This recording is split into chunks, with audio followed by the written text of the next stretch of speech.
Clicking live. Clicking live. You got to say it right. It's clicking live with the squeaky flow. We'll knock you down like a domino. Clicking live as a squeaky flow. In rehab, they taught us how to sew. Now we're making sweaters like a seasoned pro. What? Hey. What? Did I even say TikTok time to rock? You were distracted. No, you didn't. TikTok time to rock. Good evening, good morning, good afternoon to everyone who's watching from all over the world. Hey, y'all heard of this? Y'all heard of this Tommy Robinson fellow? Yes. He is the only man left in the United Kingdom, in what is now known as England. The only man left who still has a pair of testicles. They should make that should be his next documentary title. The last two testicles in Great Britain. That's good. Wouldn't everyone have to watch that? Something called The Last Two Testicles in Great Britain? Yeah. The last testicles in Britain. The last English testicles. Yeah, so you had like the last airbender, the last dragon, the last this, the last that, and then you can have the last two testicles. Yeah. In Great Britain. Nice. We are an unstoppable fire hose of good ideas, ladies and gentlemen. And so anyone who's working with Tommy Robinson, you make a documentary called anything in the ballpark of what we just put out. Slam dunk. 500 billion views on that thing. Billion with a B. Shout out to Jack Ray for gifting 5 Apologetics Roadshow memberships. Use them well, ladies and gentlemen. Use them well. So guys, we went through a little bit of Tommy's interview with PBD on the PBD podcast yesterday. We were pretty massively distracted. Well, one of us was pretty massively distracted the entire time by focusing on what was going on with Iran. Still going on. Any updates on that, AP? Bigly.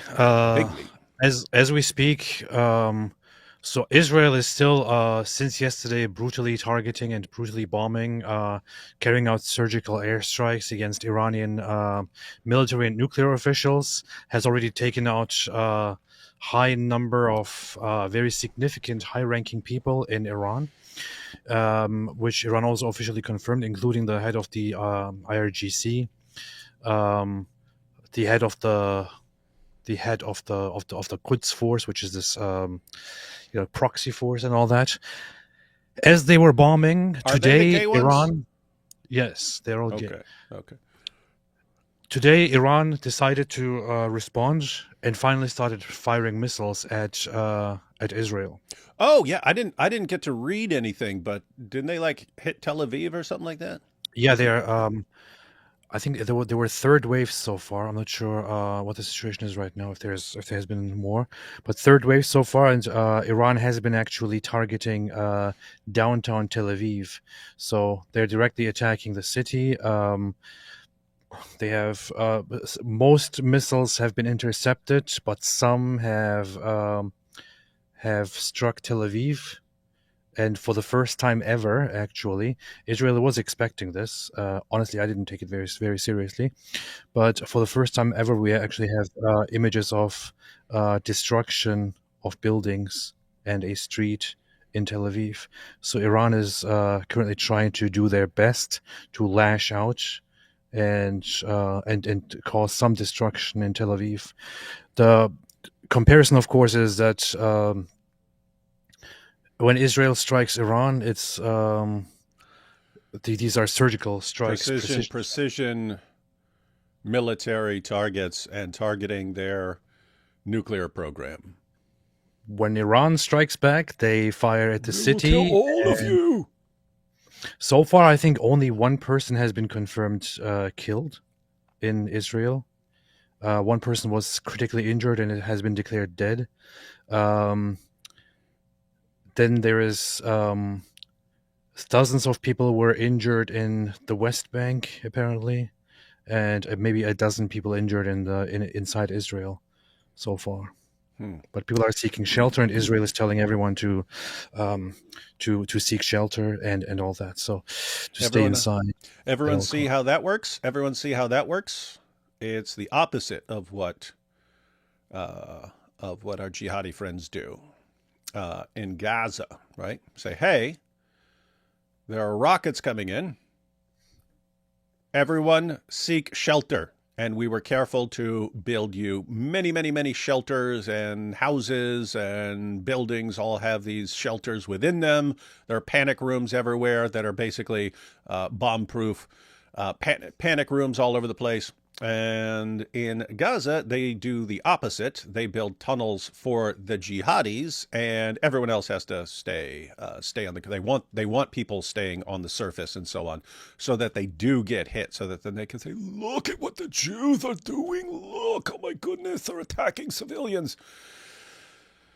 Interesting. And then here you see it's a completely different situation, but it's still, hey, we are doing precision attacks to take out threats against us. And what's the response? We will kill you all. We'll just kill as many Jews as possible.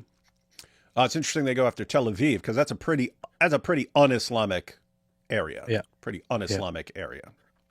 Mm-hmm. Very secular, very leftist, liberal, and all that. And also, basically, very, very, very few Muslims there. So yeah, so far only one woman is confirmed killed as a result of the attacks. The thing is also, there are images of Palestinians in the West Bank going outside and cheering as missiles fly into Israel. Yeah, there was a video of one guy going out into the street and looking at this guy and cheering, and then actually being run over by a car. I'm serious. Oh, yeah, that's one of those ones where I don't know if they were taking that from somewhere else. Like I did see that one, but it's one of those where did you guys take something from 5 years ago and use it in that clip, or can you say that is authentic, AP? I think it's real. I think it is real. The thing is also, what Israel did is basically, so Israel told the Israeli population, the ones inside the borders of Israel, seek shelter, stay inside, go to your safe rooms, go to shelters, go to underground things, and so on. Do not go outside. And then what they told the West Bank, what they told the people in the West Bank is basically West Bank! That there is an order to stay inside, not to get outside.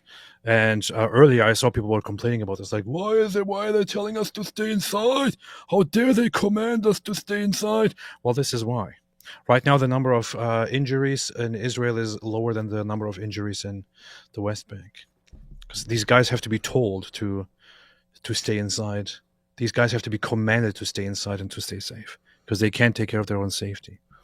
Trying to think what their gang symbol would be. There you go. How's that? How's that for West Bank? West Bank! West Bank! There you go. I don't know why I'm looking so dark. What happened here? Or I'm just so bright. Probably. Hey, all right. So we're going to check out. First, we're going to check out a little bit of this PBD interview. You ready? Yeah. Here we go. So, Tommy Robinson, I know that you're kind of a controversial figure in the UK, but I wanted to do this interview. So why don't you begin by telling me a little bit about yourself and where you grew up, guy? Where do I start? I grew up in a town called Luton. Yeah? So I've seen the changes that take place over the years. Yeah? Grew up with a lot of Muslim lads. Yeah? Never had a problem with Muslims. Yeah? But all the friends that I knew from Luton have now converted to radical Islam. Yeah? So help me to understand this, because I'm a businessman. And this guy, do you have any idea who this guy is? I don't know. I saw it because Tommy actually shared it with laughing. This guy just makes a parody. Apparently, that's what this dude does. Interviews come out, and then he impersonates everybody in the interview. But this dude's actually pretty funny. Check this out, everyone. I like numbers. I like statistics, guy. So help me to unpack this. How many friends do you actually have from Luton who actually converted to Islam, guy? So we had this one lad. I used to go around Luton causing mischief with him. Yeah? What was his name? It's called Donald Duck. Donald Duck is from Luton? Donald Duck is from Luton.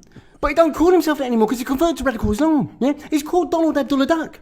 He's from Luton. Well, Donald Abdullah. You missed.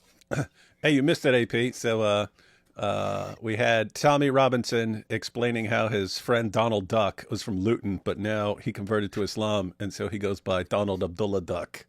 And right here, check this out. Down a little bit. How do you even know that? It's all online. Yeah. Rob, can you pull that up? I had no idea that Donald Duck was from Luton and converted to Islam. Donald Abdullah Duck. Can you pull that up? Okay, go up a little bit. Go down a little bit. Guys, It's funny because, hey guys, if you haven't seen the interview, this is what Patrick does. Can you pull that up? Can you go down? Can you go a little more? Anyway, stop. There he is. Yeah? And the second he's converted, he's put a fat warrant out against me. Yeah? So my life is now on the line. Yeah? And you're telling me that there are a lot more people like that. There's thousands of them. Yeah? Do you remember that little fella from the film Gremlins? Yeah? Gizmo. Yeah? He was born and raised in Luton. Yeah? We was mates for more than 20 years. Yeah? Now he don't go by the name anymore. He goes by Mohammed Abu Gizmo. Yeah? This is a pretty good impression, man. it is the dude. It's all about the cadence. But he said Gizmo now goes by Mohammed Abdu Gizmo. Mohammed Abdu Gizmo.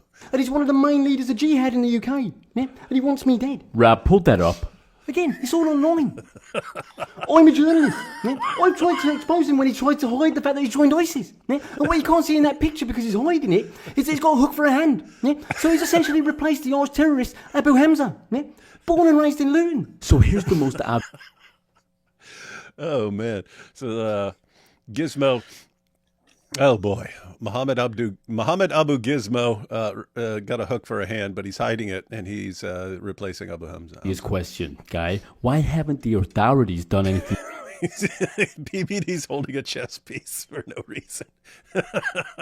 about that? Because they're scared. Yeah? The number of clowns converting to radical Islam are in the thousands every year. The British public are scared. Yeah? So this is almost unbelievable to me, and I'm not even saying that it's I just noticed the piece is changing. not true, Guy. I'm not saying that. Are you allowed to talk about your time in prison? So on the first day I arrive, I've been prosecuted by Scotland Yard. Yeah? I've arrived in my cell. And a Muslim lad, Abdul, come up to me and said, "Why are you here?" I said, "What do you mean?" I said, "I've just been prosecuted by Scotland Yard." He says, "But why are you here?" I said, "I don't know." He goes, "You're not supposed to be here." I said, "What do you mean?"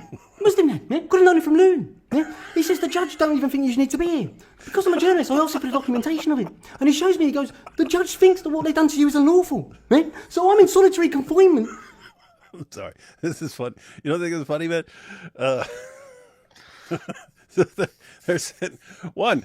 It's screwed up because he's got him on the same side of the table here. I guess he didn't want to move his camera around, but oh boy! And then the chess pieces. Anyway, Even though the judge don't even agree with it. Yeah? Did anybody ever attack you when you came out of solitary see what I'm saying? The chess piece keeps changing for no reason. attack you when you came out of solitary confinement? After solitary confinement, I befriended these two Muslim lads, yeah? Omar and Bashar. I could have known them from Luton, yeah? We've gone out into the yard, yeah? These two white lads have come up to us and said, "Going to lock them both out." I said, "What do you want to do that for?" Yeah? They've said, "Because we hate Muslims." I said, "Why do you hate Muslims?" Yeah? I could have known both of them from Luton, yeah? They said, "We thought you hated Muslims." I said, "I don't hate Muslims. I've got a problem with radical Islam." Yeah? Oh boy! So anyway, that's a nice little parody there. Nice little parody, ladies and gentlemen. Well, I have to say it was definitely funnier than any of the recent SNL skits that I've come across. it's pretty good. And the dude is I'm not familiar with the dude, but apparently that's what he does. I'm gonna check out some other stuff and see. I think I saw him doing something with Jordan Peterson. But I don't know if it was him or someone else. But I remember someone was like, "Oh, this guy's doing a good impression of a Jordan Peterson interview." I will check that out. I will definitely check that out, ladies and gentlemen. I will take these first couple super chats, and then we will go into Tommy Robinson. No, I made it too bright in it. Talking about Andrew Tate, Sneako, saying some interesting things about Andrew Tate and Sneako. David, you've been humiliated. That's true. Which time? Solaria says, "Huzzah! It begins." Yes, it does. Hey, I still have mine. Uh-oh. I don't know what this is about. Hey, I still have mine. What do you think this is in reference to? I still have mine. That's weird when someone can post something from something we said a couple minutes ago, and I will forget what it's about. That's weird. Nice. You've been intellectually molested. That's true. I've been intellectually assaulted. Was thinking about the epic trailer park and had an idea for a sitcom about a Muslim family moving into a white trailer trash park and navigating through the new people and world around them. That would be good. Hey, if anyone wants to do that, we can even do it in my old trailer park from West Virginia. It's still there. I don't think I know anybody there anymore, because I'm sure it's a completely different group. Hey, what the heck? You disgusting traitor. What? Do you like my new shirt? Did you make that monstrosity? Or do you like my new shirt, man? Did you make that monstrosity yourself, or did someone else? Isn't it beautiful, mate? I'm a wingaling. I'm about to end this live stream. I'm a wingaling. Wingalings, unite! It's time to take over. It's time to take over. Wingalings are... Anyway, yeah. So, did you make that? Or did someone else rudely make that? Bible thinker. What, man? It's literally BibleThinker.com. Wingaling shirt. BibleThinker.com. It's not even a real website, man. Pretty sure it is. I just typed in BibleThinker.com and it came up some... Wingalings, now is our time to take over. This is the revolution. This is the Wingaling revolution.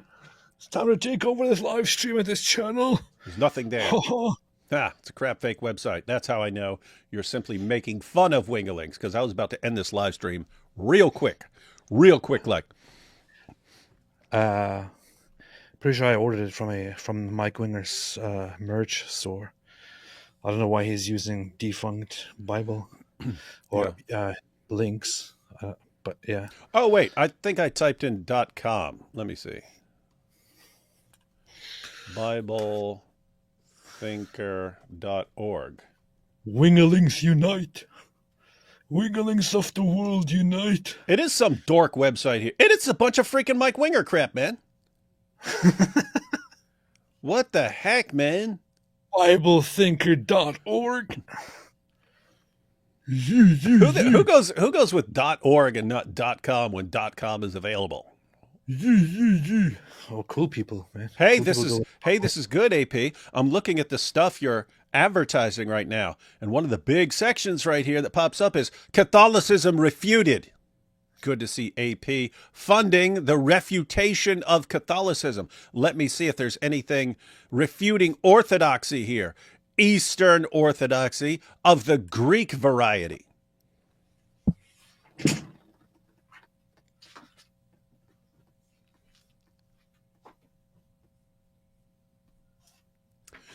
If AP comes back butt naked, I will be happy that he has stripped himself of his wingaling status, but I will not otherwise be happy.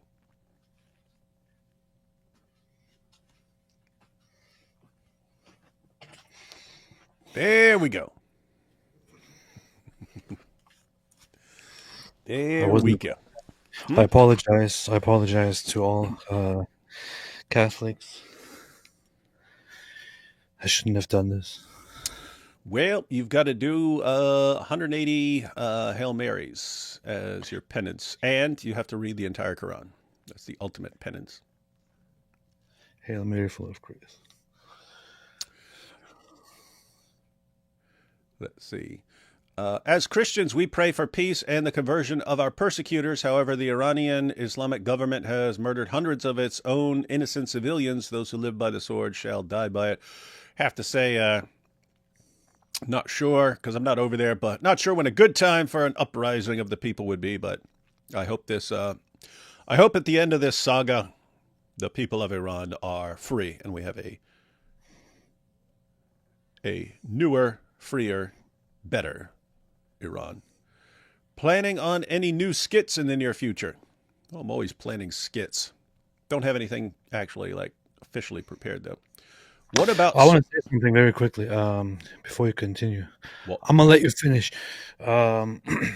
So, I just as I just put on my Wingerling shirt and flashed my Wingerling chest on here, this is actually an idea that a very, very lovely subscriber and viewer of ours, who is also frequently here, came up with many months ago. I actually ordered this shirt 5 months ago, and it only arrived today, so I had to save it for today. That's how long it took to order a Mike Winger shirt. Wait, so we're saying basically Mike Winger sucks at everything, Looks like. except manipulating really, really gullible people. Okay. Looks like. However, this entire idea was brought to me by, and I also very much did this just to put a smile on the face of one of our subscribers, who is Michelle, and she's sometimes here. I don't know if she's here right now. She goes by Michelle Anna Moffat, and she is currently in a very, very difficult health situation. She has been hospitalized, and you can find her on Instagram, on Twitter. Hey, P, share a she link, man. Just share a quite link in some the. You can share a thousands, link.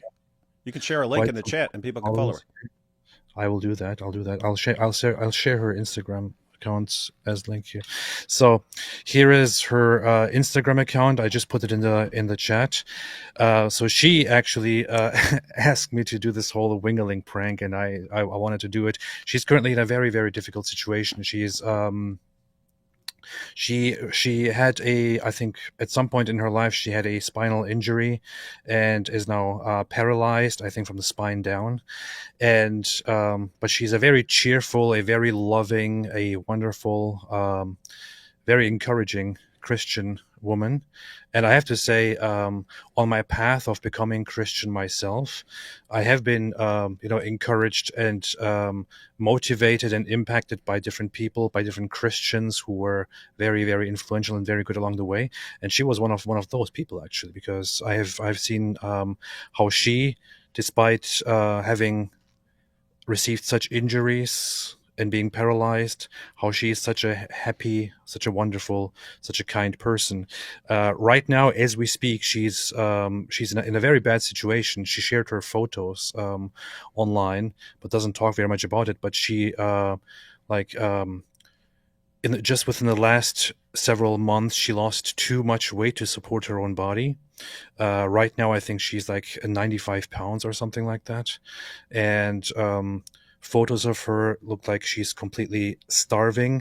The hospital is trying to keep her alive, but it's very difficult. I think they're trying to insert a feeding tube and all that. So she's in a difficult situation. I asked her if there's anything I can do for her, and if I can help her in any way. And all she said to me was, I just ask that you pray for me and pray for my family and all that. So I want to just ask everybody to pray for her, to keep her in your prayers. And I don't know, maybe contact her, wish her all the best. See that she hope and wish that she gets better soon, and so on. I haven't set up a donation thing. I'm still thinking about it. Still thinking about doing this in a different way. But at this point, I'm just asking everybody to pray for her. And I just shared her link in the chat. Go and check out her profile. Wish you all the best, Michelle. Yeah, everyone, say hi to Michelle. Be sure to pray for her. Mark says, "What about Speaker's Corner? Bob's cojones?" Yeah, there are. We exaggerated. There are some additional cojones. Bob from Speaker's Corner. Chris Speaker's Corner. Young Bob. Sig. David. Bunch of young guys over. A bunch of young guys over there too. Pretty awesome. Pretty awesome time. Let's see. Seems like Israel really al-zooted the regime. Yeah, and that's what's crazy. You'll have these guys. Oh, we hit Tel Aviv and damaged the building, and we killed one person. Like, they took out your entire nuclear program, and the leaders of your military, like in one in one swoop, man. One little swoop. And now you're, oh, we'll start raining down bombs on them. Okay, what do you think they're going to do in response? I don't know. Maybe it's just me, but the Iranian Supreme Mullah does not look Persian. He looks like a U.S. Midwesterner or like Santa Claus. Kind of weird, you think? I was just saying that about some of these, what do they call them? Pallywood videos. I'm like, half the kids look whiter than me. What's going on there? The whitest kids I've ever seen in my life. Speculation time. Do you believe that the son or grandson of the deposed Shah is plotting to return to Iran? What would it take? Military coup? Yeah. And you have tons of people there who want him to return. And they believe that is the step forward to the free Iran. Yep. He should return. Iran should be free. Free Iran. Not sure exactly how that would work because the military is controlled by the mullahs, but the people are massively against the current regime. So have to see what happens. But that would do it if the military basically switched sides and said, you know what, we see the writing on the wall, we're switching sides. Oh my goodness! He also made a call to people, to the Iranian people, to stand up and to. He also made a call to the Iranian army to say, see what is happening and stop following the orders of the Ayatollah and so on. So we'll see. Based. Oh my goodness, this guy is fantastic. Yeah, talking about that impersonator. Me? That is no, or me. Pair character. It's a super sticker. Thank you for that. Here we have Mrs. Ali Dawa. Using her whiteboard to post, tragic, isn't it? Inshallah, let there soon be peace between Jews and Hindus in the Middle Earth. Dr. Wood, I've still got mine. Oh, yeah. Dr. Wood, I've still got mine. Regards, cojones. That's good. Wingnuts unite.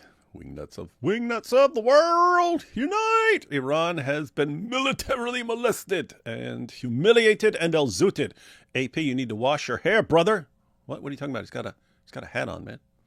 Yeah. Quit telling people what to do. D-Wood, it's time for you to join us. Be a Chad. Be a Wingling. Yeah, I'll do that if I ever lose any concept of dignity.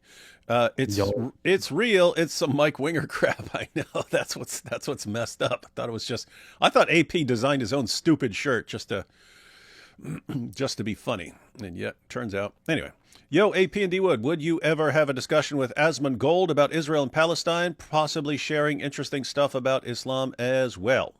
What are your thoughts? I would be happy to do that. Yeah, I would be happy to as well. So yeah, if you want to.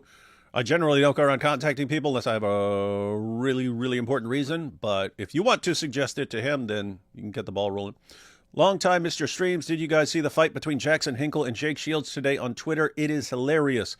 No, I didn't. But this is one of the things. You'll have all the various guys who hate Jews, and they're normally united on hating Jews.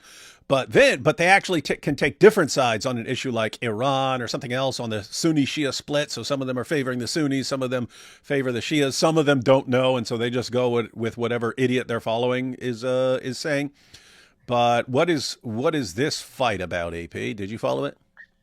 It was something really stupid. It's just two mentally disabled people having a fight about. Jackson Hinkle said something about how Hitler and Netanyahu are the same, and then Jake Shields came in and was like, "What are you saying? Hitler actually stood up to these demons," talking about Jews, of course. Oh, wow. And then Jackson Hinkle is like, "No, he was a Zionist." It's like two of the dumbest people fighting. You know? Well. That's what's amazing. It's like we've seen these alliances, these at least ideological temporary alliances, just break down. Like when the Sunnis took over Syria, we saw a huge breakdown from people who wanted the Assad regime to remain in control, and then you had people who were rooting for the Sunnis to take over, and so on. And so these things can break down really, really quickly. My 6-year-old son was watching the news and came running to me saying, "Israel's destroying the bad guys." Proud dad moment right there. That is some high quality parenting. Israel's destroying the bad guys. Now, if he comes in next time and he says Israel is intellectually and physically alzooting the bad guys, then you know you are the greatest dad of all time. Has AP been to a Trek convention yet? Yeah, that's a requirement for ordering the shirt. You have to go to at least 5 Star Trek conventions afterwards. It's in the contract. Yeah. AP Quran rap to apostate music, please. God bless. Will do. Wants a Quran rap. Working on it. Let's see. Quran. David is coping hard. Israel didn't even have the balls to raise a red flag of revenge yet. Iran won. The iOS is no longer operational. Alhamdulillah. That's true. Oh, you see. He said iOS. My absolute favorite part from Israeli military history is Operation Mole Cricket 19. Look it up on Wikipedia and see the enemy loses. You want to check that out? Operation Mole Cricket 19. My favorite one is where they landed the plane on the airfield and went and took back all their hostages. That was crazy from Idi Amin. That was insane precision, man. And then just in the past year, we got the pagers, and then them taking out Iran's entire nuclear program in like 5 seconds. What's up? Oof. Operation Mole Cricket 19, part of the 1982 Lebanon War. Israel against Syria air forces. The battle lasted about 2 hours and involved innovative tactics and technology. By the end of the day, the IAF had destroyed 29 of 30 SAM batteries deployed in the Bekaa Valley and shot down 82 to 86 enemy aircraft. And there were like 100 deployed, I think, with minimal losses of its own. Casualties and losses. Israel had only 2 fighter jets damaged and 1 UAV shot down. They, however, took down 82 to 86 of the Syrian planes and destroyed the entire air defense of Syria. Brutal, man. The closer you go back to Israel forming as a nation shortly after World War II, the more even things were. Mm-hmm. But what continued to happen over and over again was Israel would have some brilliant tactic or strategy that if you actually wrote it down, they would there's no way this is going to work, man. It's like Mission Impossible type stuff. And yet it would just keep working. And as they kept winning, the power imbalance increased to where now they're way better tacticians than their enemies who are all, we'll just praise Allah to destroy them. They're way better tacticians and way more powerful at the same time. So, guys, your chance for conquering Israel has disappeared. Give it up. Give it up and make peace. That's what you need to do. Give it up. Mike Winger calls a hot dog a sandwich. He probably does. He's like, hey, can we have some hot dog sandwiches? What's a hot dog? Is bacon wrapped Quran wrap? Yeah, you can call it. Yeah, yes. You can call it that. All right. It's also known as crap. All right, ladies and gentlemen, we have two sections of the PBD podcast we want to watch. The first one, he mentions Andrew Tate in this section, but this first one, he's explaining the situation with the BBC Panorama. So Panorama was there, whenever I look it up, it says the flagship investigative journalism documentary program of the BBC, meant to get to the truth. And Tommy just exposed them so hard that the main face of it all had to get fired over it because of how they're handling it, because he was so insanely, massively deceptive. But it's in that context. So this was something that was bothering us last year. All the stuff about Tate is coming out, and it sounded like Tommy was. I'd have to go back and check it out, but it sounded like Tommy was saying, look, they're doing to Tate what they did to me. And we've been following the Tate case for the past several years, and we're thinking, what do you mean? There's big difference between you, Tommy, and Andrew. Is Andrew said he was doing this stuff all along. Andrew bragged about doing this stuff. Andrew put together an entire online course on how to do exactly what he's accused of doing. So how are you thinking, no, this is just being made up about him because the government and journalists hate him and so on. But this clip that we're about to actually watch, this gives the background, which I mentioned yesterday, namely that Tommy has experienced this. People just like powerful politicians and journalists and so on, just making up stuff and trying to frame him for stuff in order to discredit him. So when he hears Andrew Tate, he hears about Andrew Tate and, oh, I'm being set up. They're framing me, the Matrix. He's thinking, oh, of course, that happened. That happened to me. So I know that happens. That is a thing. Whereas, other people are like, come on, they're not doing that stuff. So from Tommy's perspective, yeah. Whereas, so we're going to look at that clip, and then we're going to see, some more in a follow-up clip from later in the discussion where Tommy is pointing out that people like Sneako and Andrew Tate, he's not familiar with some of the others, but you can say the same thing about Lily J and so on. It's basically places like Qatar and Saudi Arabia are showering influencers with money to get them to promote Islam. And he's calling them out for this stuff. So anyway, let's check out Tommy's experience with BBC Panorama. And I remember all of this. I actually followed this story. Back when it was happening. I think it was like 5 years ago. When I spoke about they give me 13 months in prison for reporting outside a court case. When I come out of court that time, when I got released from prison, I was told, I got my computer. I logged into my computer. Two of my old employees who worked for me, one of them was still logged into the emails. So I went through the emails. We have an organisation in the United Kingdom called Hope Not Hate. Is it Media Matters? Media Matters, yes. They're the left wing. Mm-hmm. That is the equivalent in the UK of Hope Not Hate. Got it. So Hope Not Hate. Okay, so Media Matters, if you post something that disagrees with the far left on some issue, Media Matters will investigate, find out that you're completely wrong, that you're lying, you're deceptive, and then that you're evil, and then put you on some sort of hate list or something like that. And he's pointing out that the British equivalent to that is Hope Not Hate. It's interesting. It's like, Hope Not Hate. And they're like, why are the groups that are called like Hope Not Hate always like the most deranged, hate-filled groups on the planet trying to destroy everyone who disagrees with them? It's weird stuff. Anyway. Because that's what they do. That's what they do. That's some Orwell stuff. Receive George Soros funding. Their job, you don't need laws to prohibit free speech because these organisations who receive millions of pounds, anyone who speaks out with any influence or education or anything, they find out where they work, they contact their HR departments, they stifle free speech by attacking, smearing and lying. I come out of jail. Got that, everyone? Because I'm saying that because I've heard of Hope Not Hate before, but I didn't know exactly what they were, and so this is good to know, and it's good to know what they do. So if a random, let's say British person who works at the office and so on, says somewhere like on social media or something, actually Tommy Robinson is right, Hope Not Hate is the group that will go in there and start like contacting the employer. Look, your employee is spreading hate. How can this?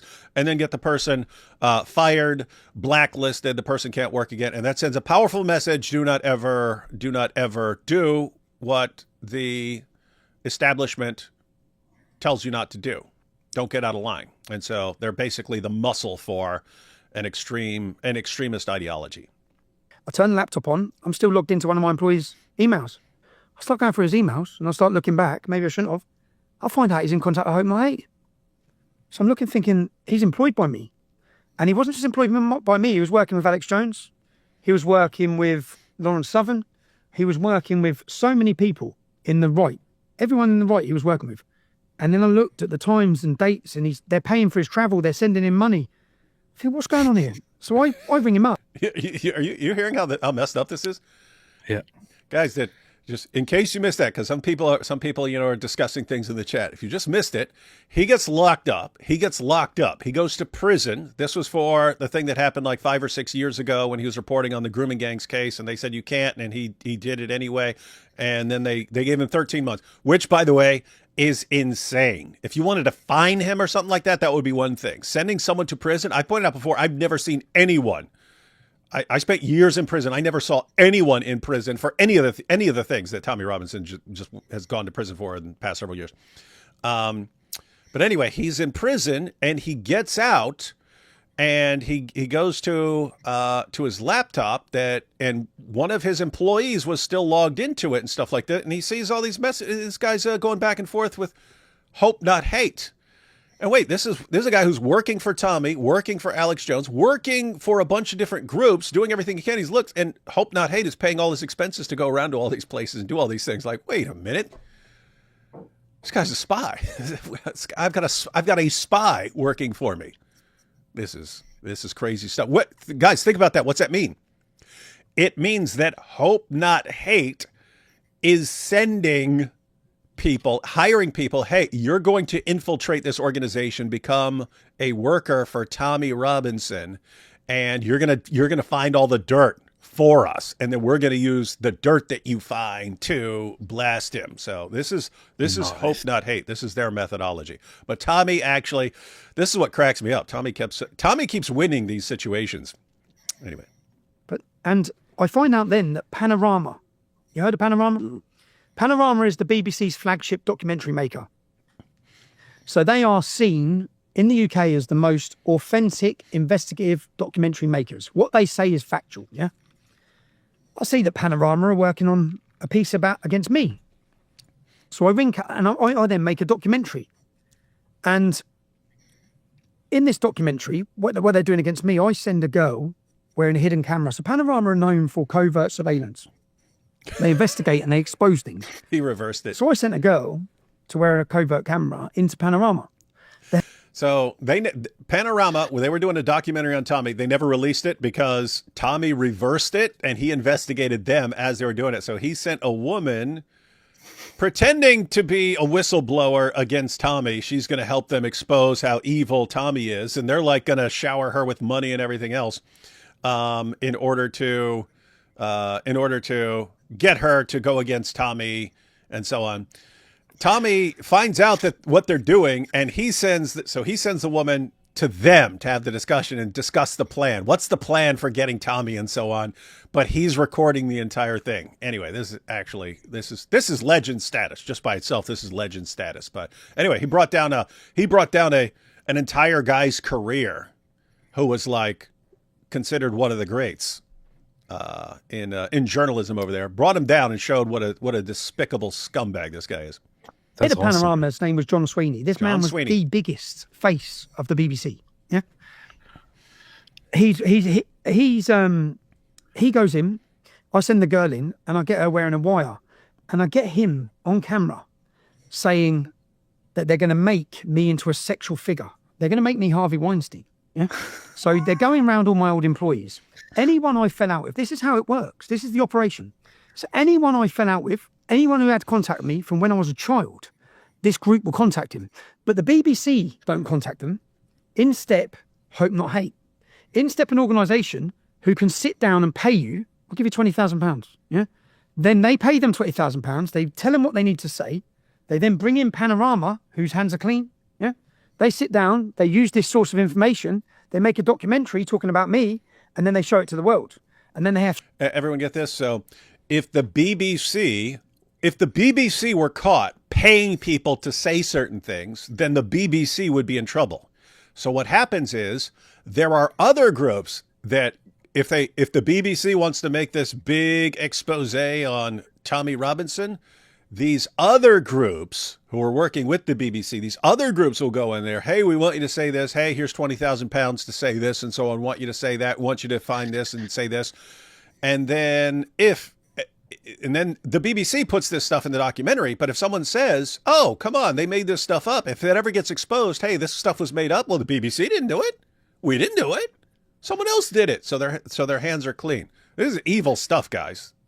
This is such a messed up world, man. This is extremely, and by the way, I'm playing this because this ties in directly. Look at what Tommy just said about Harvey Weinstein. Said, hey, they're trying to do that to me. They're trying to make me look like I'm doing all this stuff behind the scenes, and now I'm in trouble. Why? Because that was a popular thing 5 or 6 years ago when they were doing this, right? That was the Me Too movement and so on. This was a good time for that. But think about this, because he doesn't talk about Harvey Weinstein. But if you asked him, is Harvey Weinstein guilty or innocent? He'd probably say, I don't know. Because on the one hand, you had all these women accusing him, but on the other hand, I have experienced firsthand that they will go after someone. Same thing with Andrew Tate. Tommy, Is Andrew Tate guilty? Probably, I don't know, because on the one hand, you've got Andrew Tate and he's saying all these things. You got all these women saying, yeah, he did those things. But I do know from personal experience that they will set somebody up. And so I think that's kind of why, that's what's messed up. When you actually conspire to get someone, it's like they're going to start thinking, oh, well, if they did that to me, they may be probably doing that to other people and stuff. So who knows what to believe about any of this stuff. Source after source after source. But what you don't get to see is that those sources are being paid. So I got covert recordings of this man, John Sweeney. I get him sitting down saying, right, what I want you to say. He doesn't realise it's on camera. What I want you to say, tell me this, tell me this, tell me this. Do we have a deal? Yeah. Then the girl, so I send an ex-employee in. They contact an ex-employee who didn't like me because I sacked her. She comes to me, says, it's sick what they're about to do to you. I've got to tell you. She hated me. She said, it's not. You getting this? Because she's the one in the interview, but she hates him. She hates him. She hates Tommy. But she's like, look, I hate you, but what they're about to do to you and what they're trying to get me to, this is really, really messed up. And so she actually tells him. So hats off to her for having integrity. This isn't right what they're going to do to you. And I shit myself. And the reason they've done this, the government, when I come out of jail, the government paid research was going onto social media, Facebook, to find out people's opinions on me. Now, the reason being that 600,000 British people signed a petition demanding my release from prison. This is 2017, when I'm in jail for reporting outside the court case. 30,000 people marched on Parliament. These sort of numbers aren't thinkable in the UK. It's worrying for the government. So they're working in on this documentary to take me down. I then say to the girl, right, okay. So they're contacting you. She doesn't like me. She could have sat down and lied to them about anything. They would have broadcast it, yeah? So I said, okay, can we put a camera on you?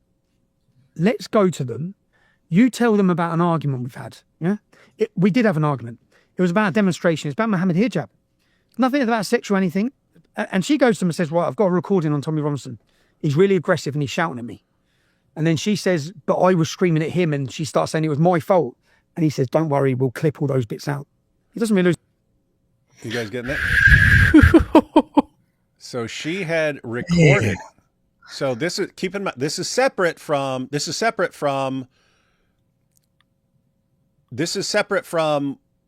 like what he's gonna have her involved in, like going to these people saying, hey, here's what they basically fake a text message to expose this guy. But she actually had a recording of a huge argument between her and Tommy, and she's saying, yeah, so Tommy's really nasty and really mean in this argument and saying all kinds of mean things, but I'm doing it too. I'm saying horrible things. Don't worry. We'll cut out all the clips of you being mean. And we'll just show what an absolute scumbag he is. This is BBC, guys. This is, I don't even know what to do when journalists, not just some weird journalists, but like the mainstream, is this absolutely corrupt and sick? This is bad, guys. This is bad. He's on camera. He goes, we're going to make this into a sexual thing against Tommy Robinson. That's what he says on camera. Yeah. So I'm sitting there getting all this. She comes back. And what I did, now they're the best investigations in the world. So I sit and get a laptop with this girl who doesn't like me. I said, well, I'm at home in bed. Yeah. She goes on the computer and she looks up sendafaketext.com. So she sends herself a text message that looks like it's from me, saying, if you work with Panorama, I'm going to bury you, you bitch. So we're sitting together. I said, see, I haven't sent this text message. I'm in bed. Yeah?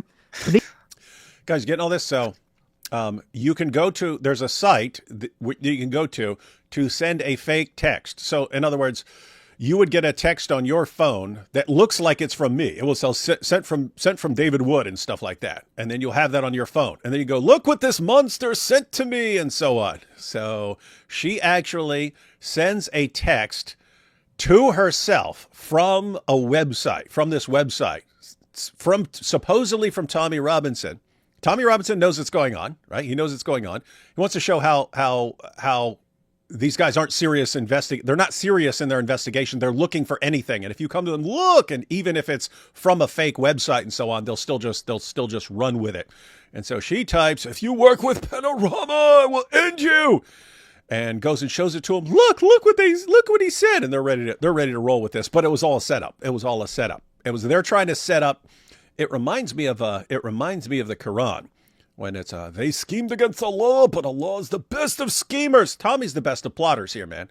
Tommy's the best of plotters. You got the entire BBC plotting against Tommy, and Tommy does exactly what they're trying to do to him and uses it to expose them. So this is awesome stuff. And they plot, but he plots, but Tommy's the best of plotters. Tommy's the best of plotters. He's way better than the BBC. Amateurs, man. Amateur. Let's see if they even check if this is legit. So she does this message. Sendafaketext.com.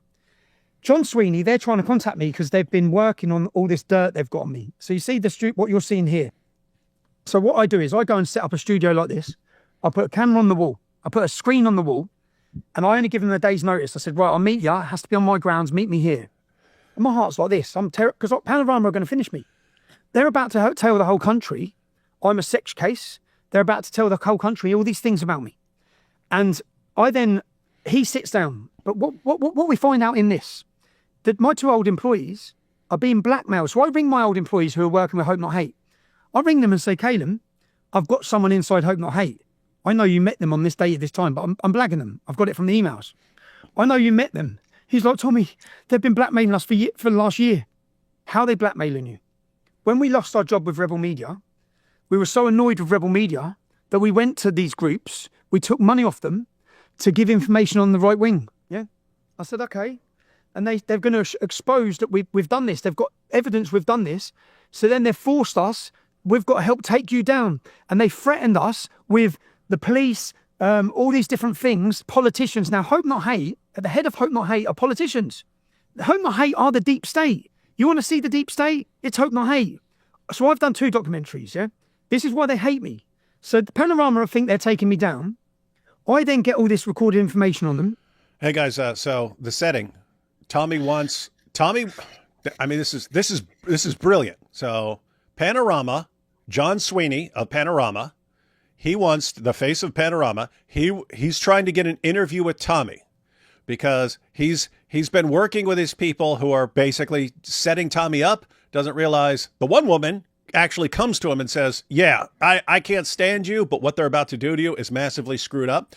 And then he finds out that 2 of his workers are working for Hope Not Hate, but they're being blackmailed by Hope Not Hate because they got ticked off by something with Rebel Media and stuff and went to Hope Not Hate, and then Hope Not Hate gave them money, and then Hope Not Hate's like, aha, we will expose you for taking money for us to do what we say unless you help us take out Tommy Robinson. This is what's going on over there, right? This is what's going on to take out Tom. So any of you who are like, Tommy's an evil guy, where are you getting that from? From the BBC? You giant idiots? He completely exposed what they've been doing. So the way he sets it up is John Sweeney wants an interview with him so he can sort of blast Tommy with all this stuff all this dirt that he's found, right? He doesn't know Tommy knows about all of it and that people are telling Tommy what's been going on. So Tommy says, well, you have to do it in my location. You have to come to me, and this is the only time you can come, and you can come interview me here. Tommy puts a big screen on the wall, and he's recording the entire time. Why? Because Tommy has recordings of this guy.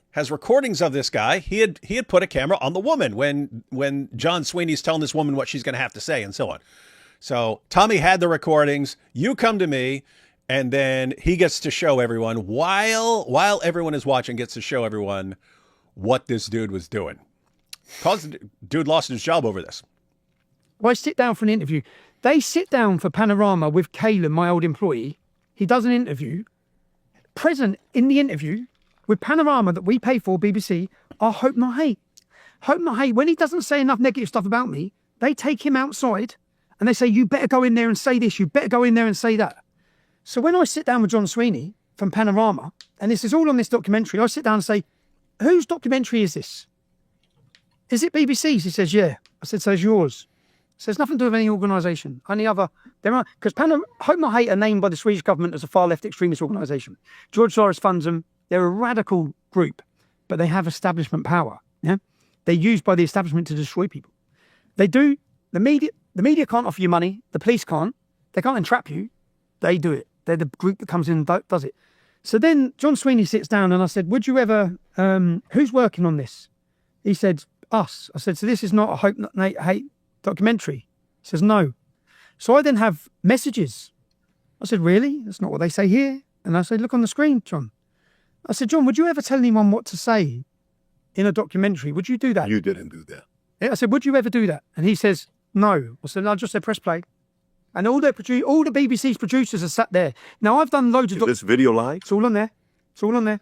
You've got to see it. So, guys, this wasn't just Tommy sitting down with John Sweeney. The BBC producers are there sitting down. They want to see everything firsthand, to see what's going on with this interview with Tommy Robinson. And Tommy asked John Sweeney, hey, would you ever, when you're doing your investigative journalism and so on, would you tell someone what to say? Would you tell? No, I would never do this. Hit play. That's why he had the screen on the wall. He's got video of this dude doing all the stuff that he said that he tells his producers he would never do. So the guy's a lying, evil scumbag working with a bunch of other lying, evil scumbags and a bunch of organizations that are just there to crush anyone who gets out of line, and they don't care what they have to do it. Keep in mind, guys, this is insane. They keep sending this guy to prison. Why? Because there is in this situation a massive conspiracy against him to silence him. This is crazy. I'm normally the guy who's like, come on, it's not a conspiracy. You just got a bunch of idiots and stuff doing stupid stuff. You don't need this big conspiracy. I'm normally the guy who's like, come on, it's not a conspiracy. But here, definitely conspiracy. 1 second. I did want to read one thing. AP. So Pol says, keeps asking, did you see the Jake Shields awesome Jew discussion? I didn't, but I pointed it out. I didn't see it either, but I did message Awesome Jew saying, hey, I think I need to review your interview. I didn't say it quite in these words. I said it in some worse words. But I do need to look at that, and I'll check it out. I didn't see it yet. I only saw 1 minute of it or so. You might want to check it out, because we could always watch some of it tomorrow, and you can check and see if the Awesome Jew wants to join us for the discussion. I'm saying that because Jake Shields and all this stuff's going on right now. As a matter of fact, Tommy also brings up Dan Bilzerian on here and stuff. And anyway, lots of stuff going on, and with the situation in Iran, all the key players, the usual suspects, are going to be running their mouths quite a bit. So we might need to cover this stuff. They all put their heads in their hands. All the producers. When you do a documentary... Hang on. Let me back up a little bit. So he's saying when John Sweeney says, no, I would never do that, Tommy plays it, and he says all the producers just put their heads in their hands when they realize, oh, my goodness, he just lied. There's no. So I then have messages. I said, really? That's not what they say here. And I said, look on the screen, John. I said, John, would you ever tell anyone what to say in a documentary? Would you do that? You didn't do that. I said, would you ever do that? And he says, no. I said, I just said press play. And all the BBC's producers are sat there. Now, I've done loads of... Is this video live? It's all on there. It's all on there. You've got to see it, because they all put their heads in their hands. All the producers. When you do a documentary, this was the government... What minute is it on? This is it. This is me and him talking now. So this is the bit where you hear them. They're saying they're blackmailing them. See the hand on the head? Yeah. Play that bit. This finished them. That's their producers. Look at that. See the producers back there? Oh, my goodness, we are screwed. We are screwed. John Sweeney tried to set up Tommy, and Tommy reversed it and set him up. Like Sky or one mainstream media thing. And then I went back to London to drop something off. To go Date's name. So Kaelin left him. What do you mean? They snuck into his room. This is the deepest, maddest stuff. They snuck into his room when he was asleep. Hope Not Hate. It's all in this documentary. They got him into a position, sexual. He's gay, that my ex-employee. Yeah? But it's all in here. The recordings are all in here. You guys hear this? It's easy to miss what just happened there. So Tommy's playing a clip from a guy who's saying that he's been told, he's been ordered to say this stuff.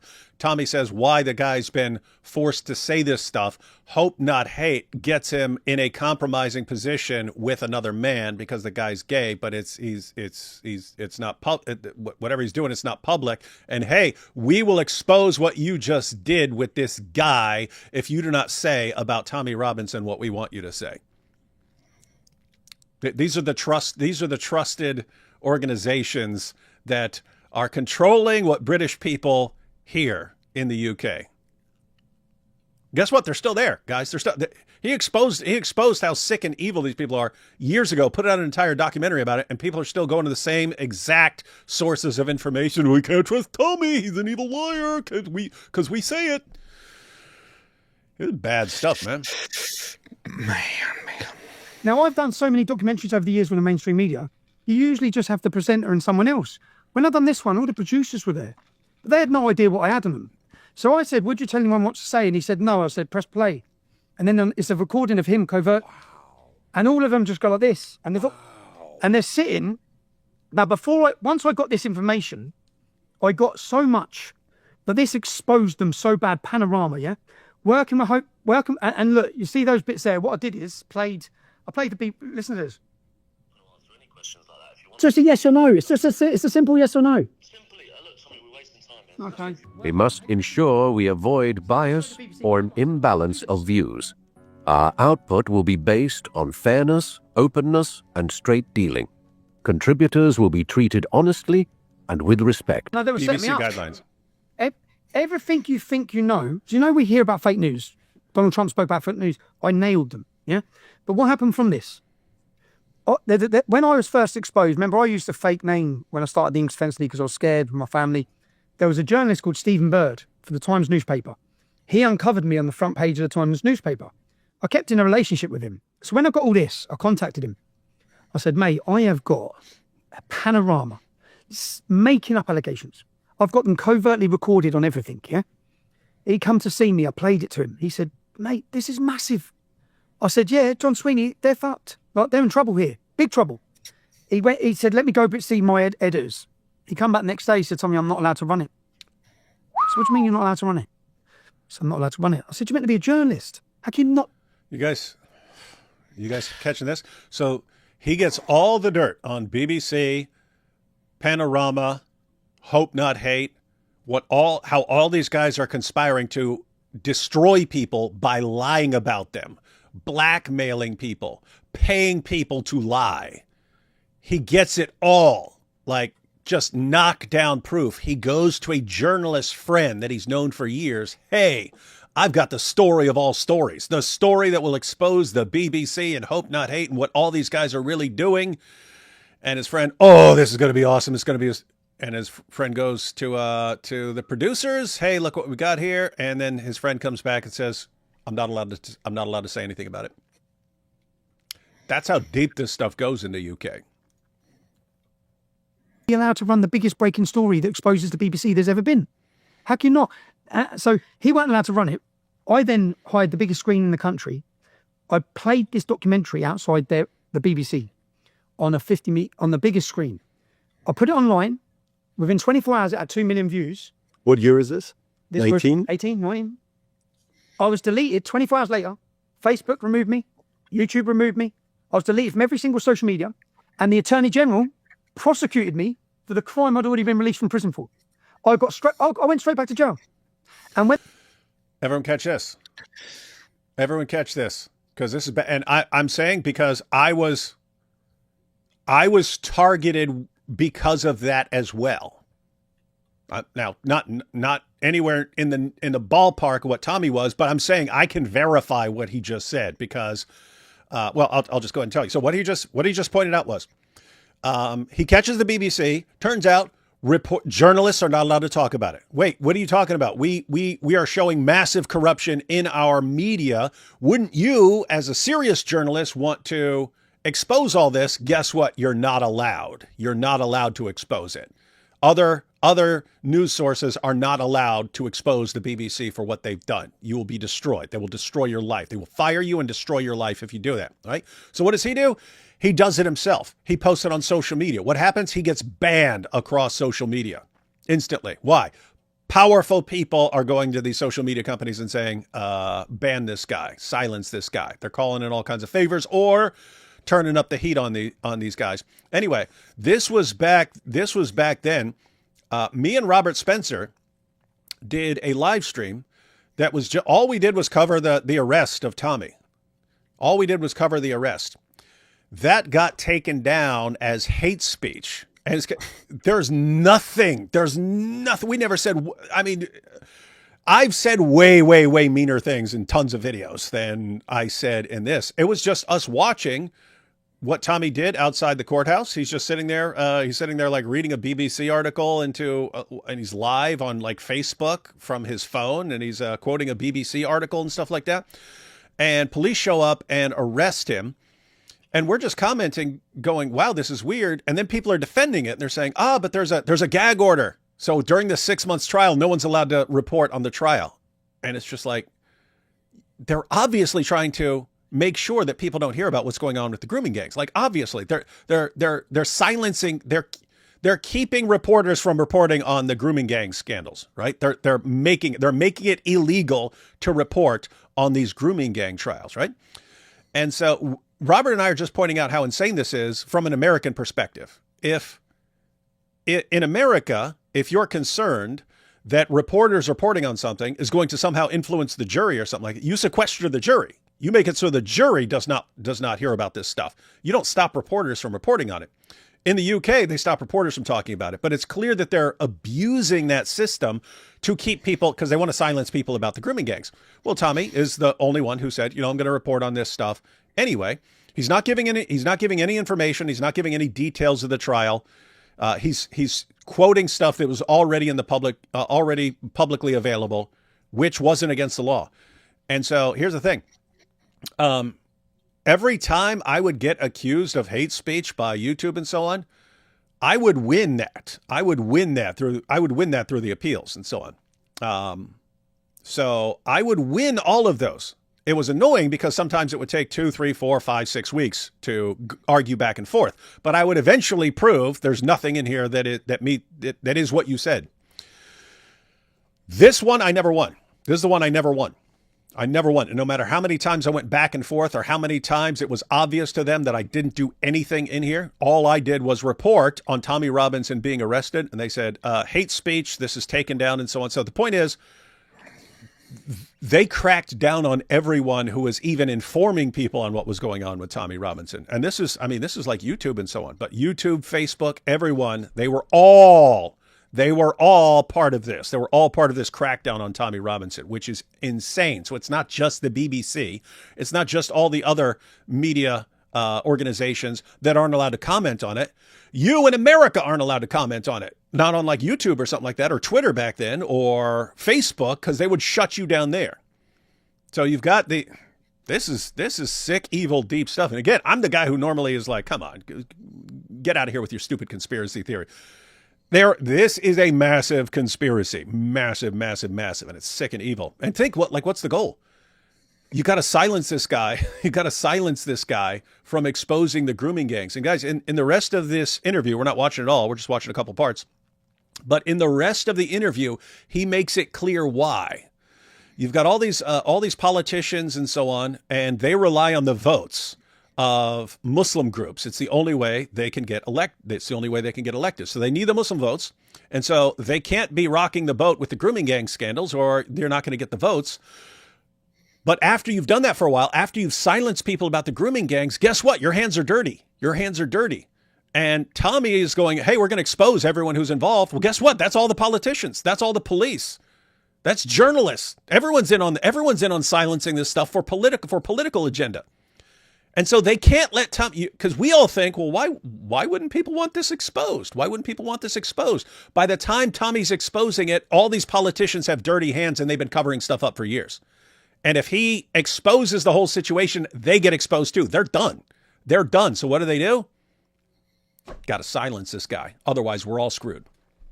Sick stuff, man. Sick stuff. They've done that, to stop this film. What Facebook did is made mention of my name illegal. So Mike, you can't share any content from Tommy Robinson. You can't mention the name of Tommy Robinson. Now, all of this was in response to this film. Now, again, I got a hate speech strike for mentioning Tommy in a video. There's nothing in there where we said anything that would come anywhere close to violating a YouTube rule. It was clear I was just not allowed to talk about Tommy. That was why they came at me. This film went out. That's us showing it.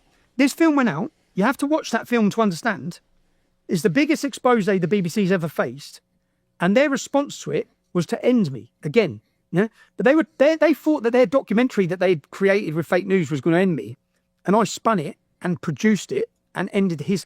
And as I'm talking to him, we have a big argument. I say, "You're about to ruin my life." And Is that in the it's all in there? Rob, can you go to that part? So you'll see. Yeah, What minute would it be in? So play the film again. Fast forward.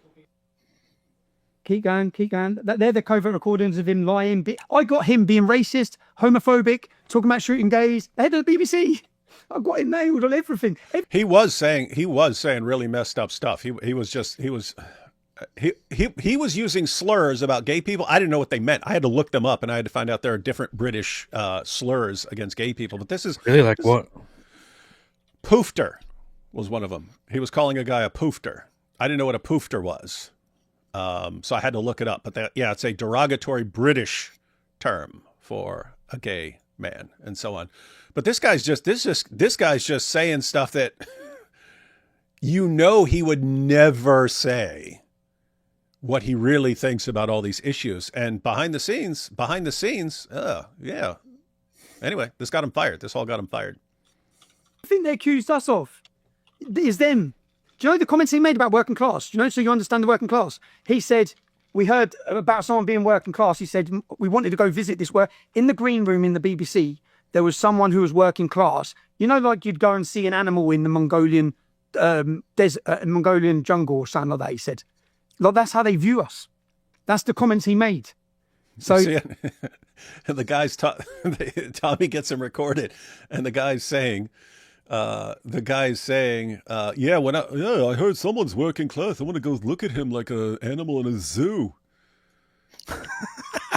This is the face of the BBC Panorama. They're investigative journalists. He called me from. Huh? You should, yeah. I need to watch that documentary. I've never seen it. I've heard of it a long time ago, but I haven't seen it. I need to watch it. Yeah. We should. Hey, we should get Tommy with us and then just watch the entire thing and discuss it with Tommy. Because apparently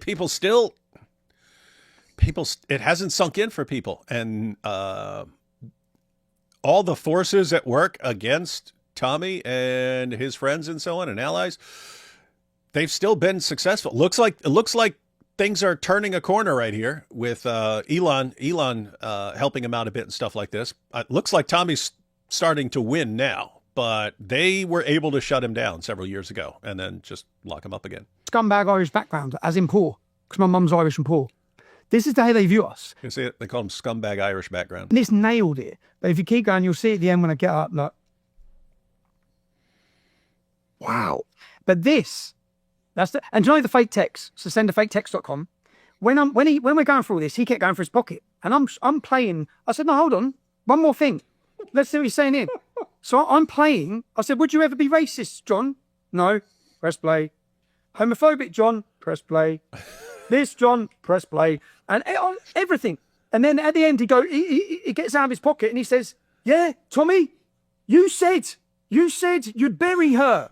I just looked at the camera and said, I told you. Then he... Everyone...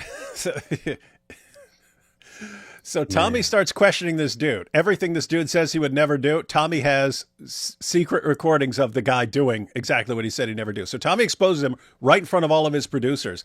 And I remember because I watched this.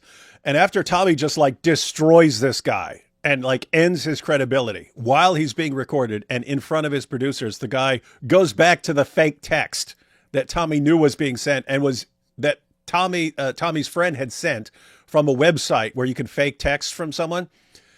And it's, hey, if you work with Panorama, I'll end you. And at the end, that's what the guy had on Tommy. Oh, yeah, Tommy? Well, what you got this? Oh, the case cracker. The case cracker. You sent this text to a woman to silence her. and it was all fake. It was all fake. That was what he had on Tommy. This is evil, man. This is evil stuff. Check it, because it suited their narrative. So they say, like yourself, if I say I want to make a hit documentary on you, this is what the BBC do. That's what they do on everyone. You've seen the whole, I don't know what to believe in any of the cases. So when they go Andrew Tate, when they go all these different people. Here we go. That's why I played this, guys, because this is how it all tied together as far as Tommy saying, yeah, I can believe. Keep in mind, guys, to be clear, we do not believe Andrew was set up. Doesn't sound like Tommy believes that anymore. But as of like last year, it sounded like Tommy thought Andrew was set up for stuff. Why? He'd been through this for years. And so if he hears Andrew Tate going, I've been set up by the Matrix, Tommy's going, I know exactly what that's like. But so anyway, here's him on bringing Andrew Tate into the discussion. Documentary on you. This is what the BBC do. That's what they do on everyone. You've seen the whole, I don't know what to believe in any of the cases. So when they go Andrew Tate, when they go all these different people, they'll go through every single person you've ever fell out with. Now, how many of those people will be willing to make stuff up, especially if you give them a 20 grand check? Yeah. So this is Hope Not Hate working with these. I produced the BBC documentary. Is that him with a bit of paper for us, mate? Down. John says he would give me the right to reply, to which I would say it's fake. But the fake allegation that I threatened to murder my ex-female employee would effectively be aired to millions of people across the world. And I'm certain every national newspaper would run with the headline, Tommy Robinson threatens to kill female employee. I wanted to prove, and I've just proved, how easy it is for fake news to be created and for people to be targeted and their lives destroyed. You have been harmed. And John, this is deception. My solicitor is currying a court injunction against you. Okay. Oh, fantastic. Against you. So is this a lie? This is fake news exposed. Very good. Okay. Guys, what he's bringing up the text message that was fake. That Tommy actually has it recorded. He has the woman recording herself making a fake text from him, but that's all this guy has on Tommy at this point. After Tommy just like destroyed his career. This guy knows his career is destroyed, so he's like, well, I'm going to bring down Tommy with me and show you that he's a really bad guy. And all he has is fake on his side. John, I suggest you get home. Yes? Is this a lie? I never sent that message from this phone. This is my phone. Oh, you didn't send it from that phone? It wasn't sent from the phone. I didn't send it. Hold on. It wasn't sent from the phone. I didn't send it. Is this a lie? You'll be able to catch it all in my documentary. You'll be able to catch it all in my documentary. No, we haven't finished our we're finished. No, we have finished. In fact, John, you'll finish your career. You finish your career. Tommy's telling him your career's done. Guess what? It was. I mean, I'm sure he works somewhere else now and stuff, but he lost his job with the BBC. I know something. Homophobia, racism. I'm not a homophobe. You are. And I'm not a racist. You are. And I'm not. Okay. What you was is a lie. What the establishment? This is me. This is a skit show. What the establishment was. They put him in gardening leave for 9 months, and then he was gone. And then they tried to bury it. No, remember, this documentary, not one single British media reported on it. They put him on gardening leave. He was the head of the face of the BBC. 9 months later, they sack him. And then when they sacked him, he come out and said, Tommy Robert, he made it. He said it was all because of me. Tommy, his career's gone. He's gone. Yeah. Interesting. Isn't that screwed up, dude? Why are you silent? Yep. I'm checking it out right now. After leaving the BBC, he tried different things. He started a podcast, which didn't really take off. Sweeney has been writing for the Byline Times. And then it also says, later on, political career in 2024, Sweeney was announced as the Liberal Democrat candidate for Sutton Coldfield. He was defeated, and he only earned 5% of the votes. I mean, think anyone wants to take that guy down ever, all you have to do is play clips of what he was saying, and he's been recorded saying. That's apart from him being an evil, lying scumbag who tries to set people up and so on, and get them to say certain things to bring people down. That's scary stuff, man. And I have to say, as far as Tommy winning all that, what was coming at him? I mean, you've got the BBC and the producers and the main guy at the BBC for Panodrama, and Hope Not Hate, the entire British government, all the journalists, all the social media, and they're all willing to pay people, blackmail people, and so on to destroy Tommy, and he flips it, wrecks their documentary, and destroys the career of the guy who was organizing this. And you look at how it happened, and it's, hey, I got out and I opened my laptop, and another guy had been using my laptop, and he hadn't logged out of his email, and I saw his emails, and so I know what's going on. And then this woman who hates me, I mean, she hates me. She realizes how messed up these guys are. So she actually is like, hey, even though I hate you, they should not be doing this to you. And then these other guys who are being blackmailed into going at him, he gets them to say what's going on. All this stuff that's like, I mean, what are the odds that all this stuff happened? But all this was necessary for him to win and destroy this guy. This looks like divine intervention to me, man. This looks like the Almighty having his back on this one, because there were too many coincidences there for him that were required for him to win against these guys. And so awesome stuff. But that should be terrifying to people in Britain, knowing that that's what they will do. And for what? For exposing the grooming gangs.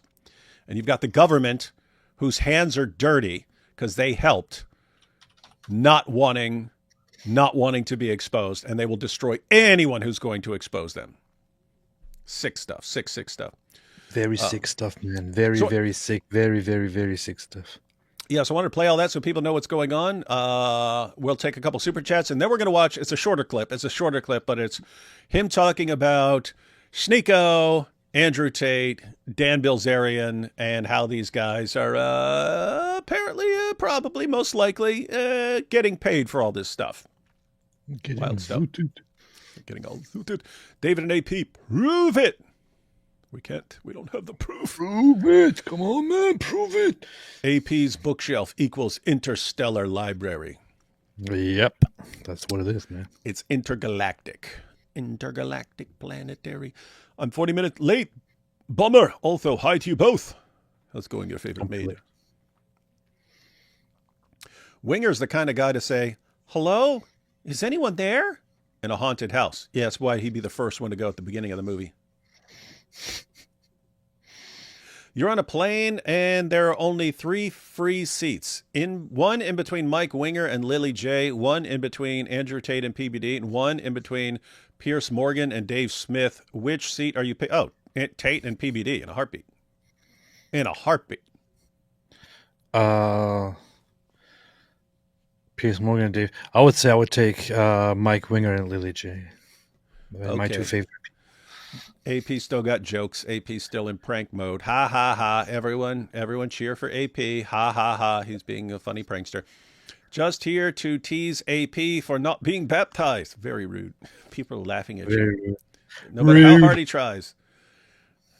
No matter how hard he tries, he just can't get baptized. Welcome to AP land. Rude. The cat-human struggle is real, folks. The cat-human struggle is real. Rude.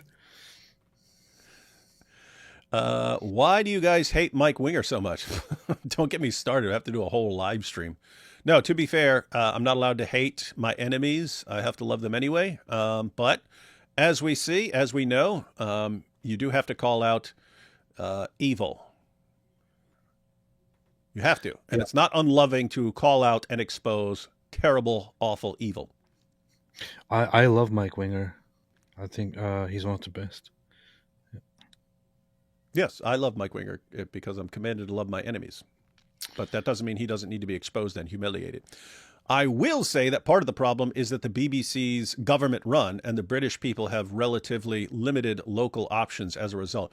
Great Britain is totally screwed up. They need to get rid of the BBC and end that alliance between. If that's what they do, if that's how they roll, you need to get rid of it. That should not be under the government. Everything else Tommy is saying is pure cope. He literally obstructed the course of justice. No, are you joking here? Or the country of Prince Andrew grooming gangs? I literally have a LLB in law from Coventry Uni, a British Uni. I still can't tell if you're being serious. Well, there's no obstruction. What kind of nonsense are you talking? They targeted a guy because it was you, and what do they keep doing to the guy? What do they keep doing to the guy? Oh, you read a BBC article while live. Oh, see, 13 months in prison. So, by the way, oh wait, I just wanted to point out along these same lines, he got back to the UK. This is what he's about to go on trial for. They said, you know, Tommy, because of this terrorism law, we can actually order you to give us your phone PIN number so we can look through your phone on this terrorism law. And he's like, what? I'm not a terrorist. Like, yeah, we know we're not, but we're just using that so that we can order you to give your PIN over. He's about to go to prison for that, guys. He wouldn't give his PIN. Why? Because he's got all the people he's in contact with and discussions and all this text and stuff were all on his phone. They're like, give us that. Give us that. So we know everyone you've been talking to. Give us that. And he's like, no. I'm like, well, guess what? You're going to go to prison. This is what he's dealing with. Is David Alpheus here like defending this? Oh, it's great. Oh, it's great. It's a great system. What are you saying, AP? I'm not giving him a number. Well, no, I was just going to share updates so far on the strikes that are happening. Iranian strikes in retaliation. So far, the number of people injured is 71 inside Israel and the Palestinian territories. And the number of dead people is the same. Only one woman died as a result of the Iranian strikes. On the other hand, hang on. Wasn't that the same last time? Like one person was killed, but it was like a Palestinian. Yeah. But this time it's an Israeli woman.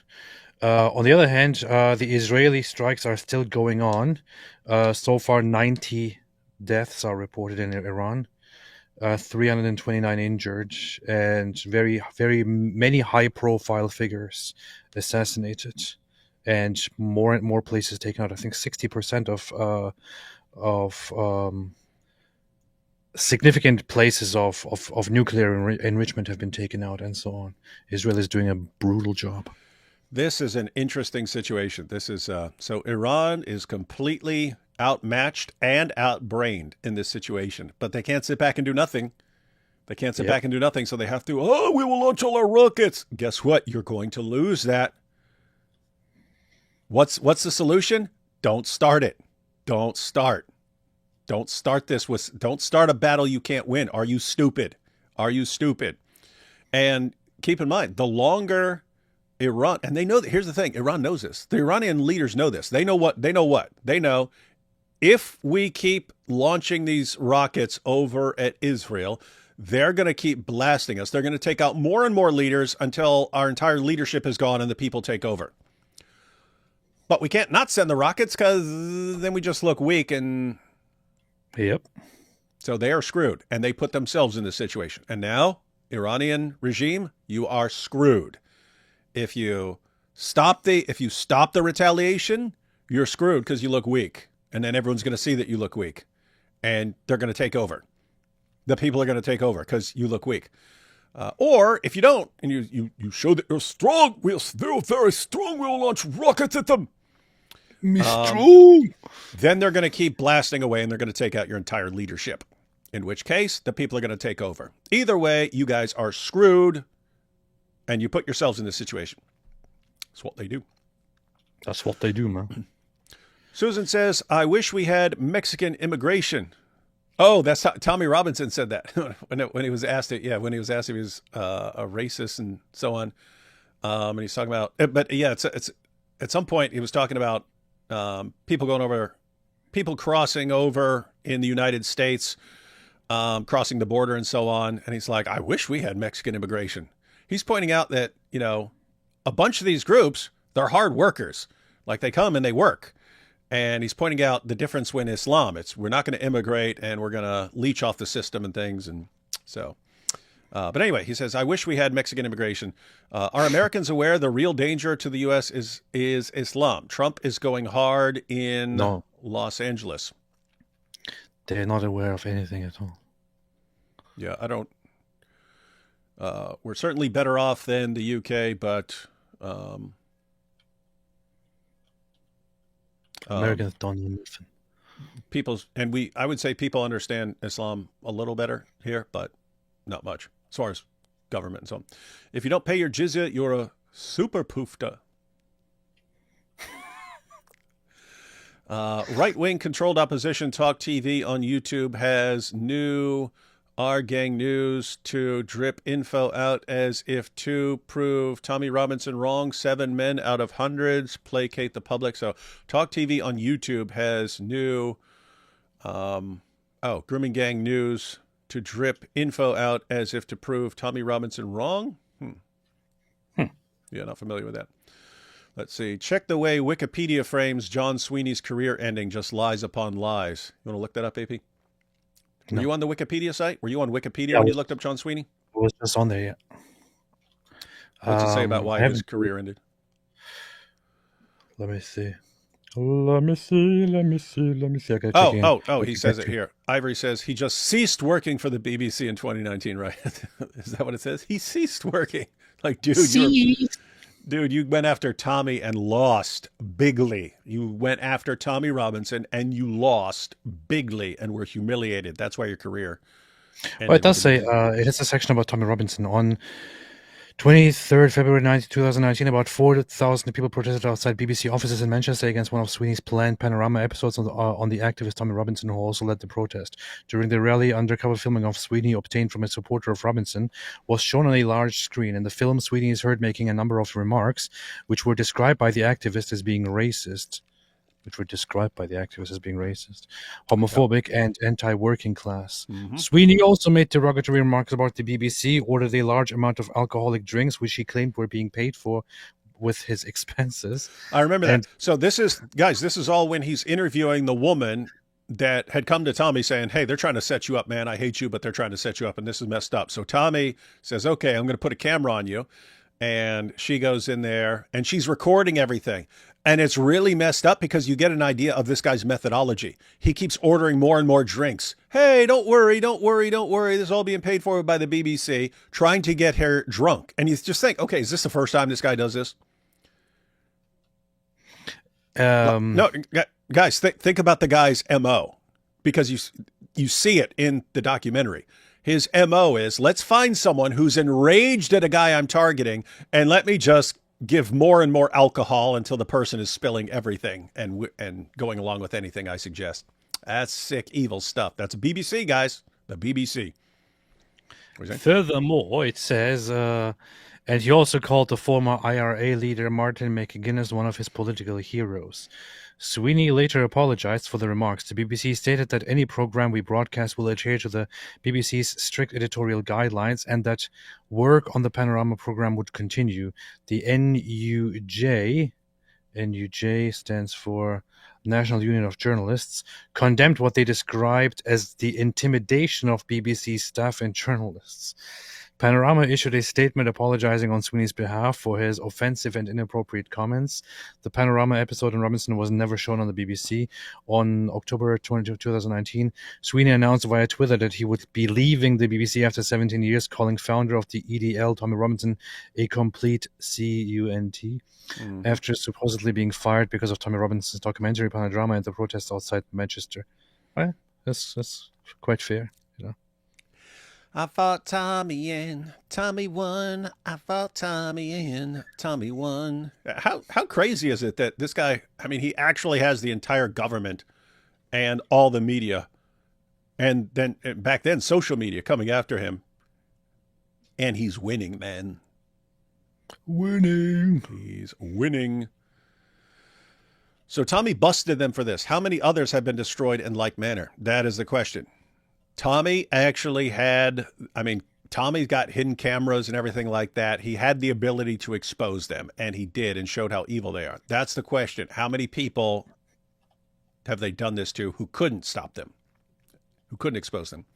I remember when Sweeney was exposing Scientology for doing the sort of thing he did to Tommy. Like blackmailing and digging up dirt on people. Yeah. Theory: if old Rushdie found out about Al-Zut and Dia Al-Kalbi included it in his book, he wouldn't have lasted as long as he has. Yeah, he needs to write a follow-up. with the story of Al-Zut. They'll have the satanic verses, and then I'll just call it Al-Zut.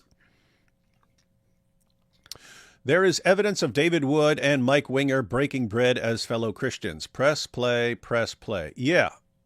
And there's evidence of Yitzhak Rabin breaking bread with Yasser Arafat.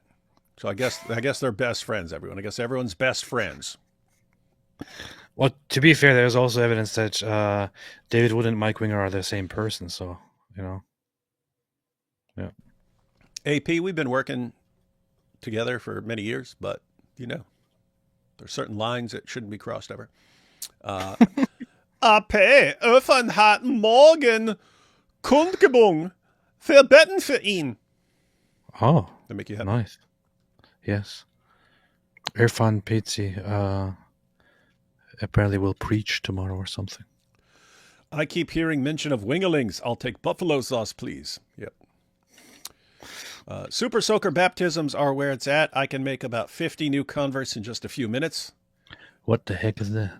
That would be if, we dealt with baptisms the way the Dawa guys deal with marriages. You know what I mean? Remember Muhammad Abdul? Oh, let's do a marriage in 60 seconds, 10 seconds. You can do it in 10 seconds for a McDonald's meal.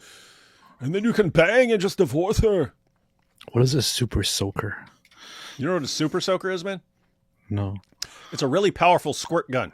We used to have like the weak little squirt guns where you pull the trigger and stuff. And they come up with a super soaker, which has a tank of water on it, and you pump it up for the air pressure, and you just blast people, and those things will shoot 30, 40, 50 feet. Bump up the jet. Very basic. What happened with Mike Winger? I can't find fault with him. Gentlemen, if you're joking, let me know here. You can't find fault with Mike Winger? Mike Winger. He's Mike Winger. Oh, and I can't find any fault with Satan either. Satan's really cool based guy. What's wrong with you? I hope the Iranian people will be free of this sadistic, twisted, fanatic, and pure evil regime soon. Free Iran. Free Iran. We do, and I said this a while back that, in the West, especially the United States of America, we have this mentality of, you've got this evil nation. Well, why is it evil? Because of the leader. Just get rid of the leader, and then freedom and democracy will flourish, because that's what people want, freedom and democracy. We think that everyone in the world is just like us, and they're not. And it's like having civilization-destroying consequences that people can't get rid of this idea that everyone is just like us, that everyone wants the same things we want. So what do we do? We say, hey, get rid of the evil leaders like Assad, like Saddam Hussein, like Gaddafi. Get rid of these evil guys, and then freedom and democracy will flourish because the people want freedom and democracy. What happens? We say, let's get rid of Saddam, and let's put a nice freedom and democracy loving government in place. And what happens? They fall apart, and you get ISIS. Why? Because there were enough people there who didn't want freedom and democracy. They wanted something else, and they would actually take over. And so we keep making this mistake. And so I look at places in the Middle East, and I'm like, you need to be careful messing around with stuff, because keep in mind, we got rid of Saddam. Then what do you get? You got something worse than Saddam. Saddam, evil dictator, evil scumbag dictator.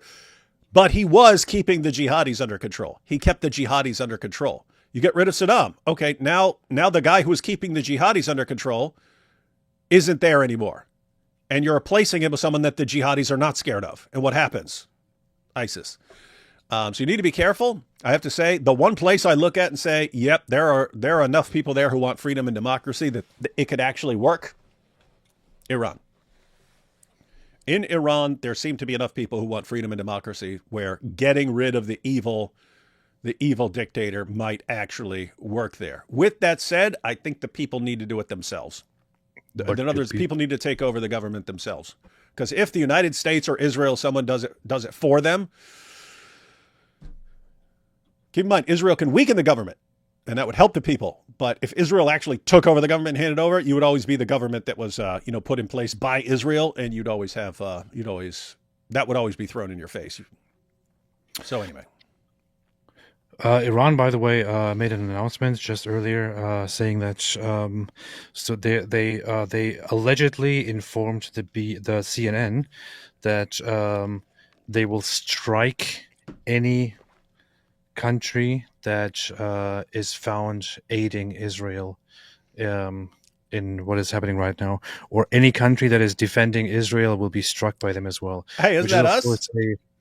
Which is, of course, a ridiculously stupid thing to say. And everybody knows that this is complete nonsense.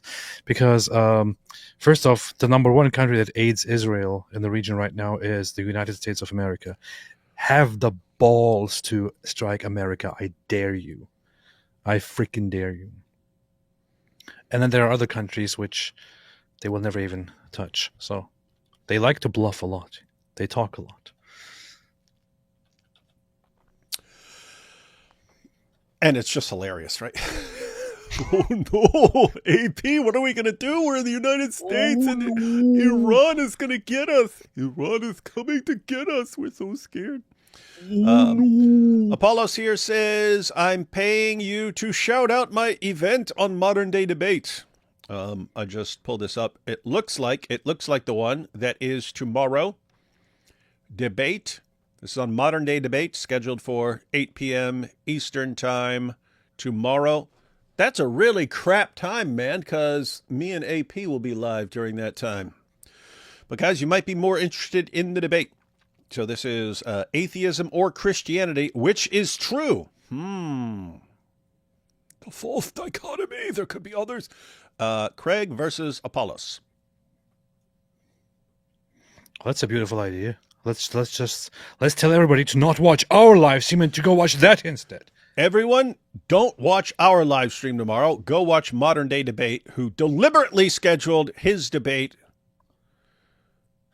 Craig versus Apollos at the same time as our live stream in order to get viewers away from us. Sick, evil stuff. This is like BBC level evil right here, man. It's messed up, man. It's the most evil stuff I've heard. Modern Day Debate. James from Modern Day Debate's trying to outzoot us. He's trying to outzoot our channels with this. Tommy Robinson said a news blackout. The drip proves it. I still don't know what the drip stuff means. The drip means. Oh, yeah. Yeah. As far as the news blackout, yeah, that does help prove so. Israel does a global service in ridding the world of a nuclear threat by a maniacal dictator, and yet not one thanks will be given. Oh, it'll be from us. Never forget the BBC, Jimmy Savile, Southport cover-ups either. Anyone believing anything coming out of the BBC nowadays needs to see a doctor. Yeah. People just need to never watch it again until there is no reason to keep it going, and it can be replaced by something that doesn't absolutely 100% grade A suck. Because that's what it does now. It sucks.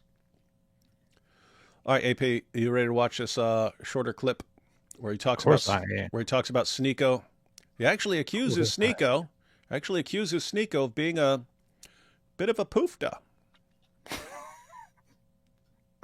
I don't think you should be using that word, man. I don't know. Is it like normal? I don't know. Yeah, it's like the blood clot thing. I don't know if it... Well, now I know that you're not supposed to say blood clot. But for a while, I didn't know. I thought it was acceptable because I saw it in Marked for Death. All right. Here we go, ladies and gentlemen. So back to Tommy on the PBD podcast. And our good friend Tommy is going to be talking about... He's going to be talking about Sneako. He's going to be talking about Andrew Tate. He's going to be talking about Qatar.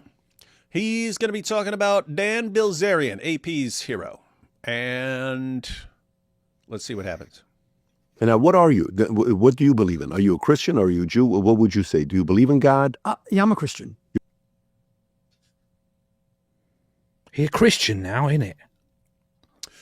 Yeah, and it's interesting. I wish they just gone into a little more detail, because they only say it for a couple seconds, and Tommy says, well, we'll watch. I just want to go back and repeat that part. But Tommy says something like he used to not believe and so on, and then he's realized something, but they don't go into enough detail. I hope he unpacks that more in a discussion at some point, because I made a video when he came out wearing a rosary, when he came out of prison wearing a rosary. I made a video.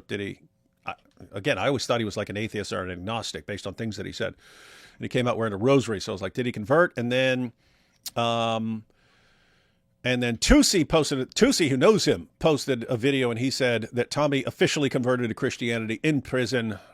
So I heard that from Tusi, but I didn't hear that from Tommy himself. But here's Tommy saying he's a Christian. Anyway, back that up a little bit. Let's hear that again. And now, what are you? What do you believe in? Are you a Christian? Are you a Jew? What would you say? Do you believe in God?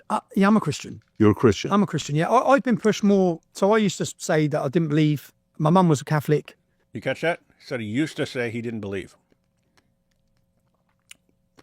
That's what I recall. That's what I recall. I just didn't remember any official position. So anyway, I'm going to back it up again, guys, because anyway, this may clear things up for people. And now, what are you? What do you believe in? Are you a Christian? Are you a Jew? What would you say? Do you believe in God? Yeah, I'm a Christian. You're a Christian? I'm a Christian, yeah. I've been pushed more. So I used to say that I didn't believe. My mum was a Catholic, brought up. But then as I've seen the attacks on Christianity, and I've also seen the decay in British society, and the fall of Britain has come from the fall of belief. We have since we've stopped believing, and what built Great Britain? Christianity. What built everything about us, everything about our nation that everyone wants to come to it and make it a success was built on Christianity. Since that's descended, since it's been coming under attack, since people have left it, it's left a void. And that void's being filled. And if we want to understand and remember who we are, as part of our identity, I say to some people, even if you don't believe in Christianity, you don't have to believe in Jesus. That's what built us as a nation. That must be protected. That's part of our identity. But when it comes to the Israel and Jew things, I think Qatar, if you look at Qatar. This is interesting. He switches to basically the forces that are trying to undermine things and replace them with Islam. And he goes into Qatar. As far as that point he's making, now this is interesting because like Carl Benjamin, we just saw, he calls himself an agnostic. So he doesn't really believe, but he's saying, in effect, I'm still going to go to church and so on because it's like it's almost like it's responsible citizenship.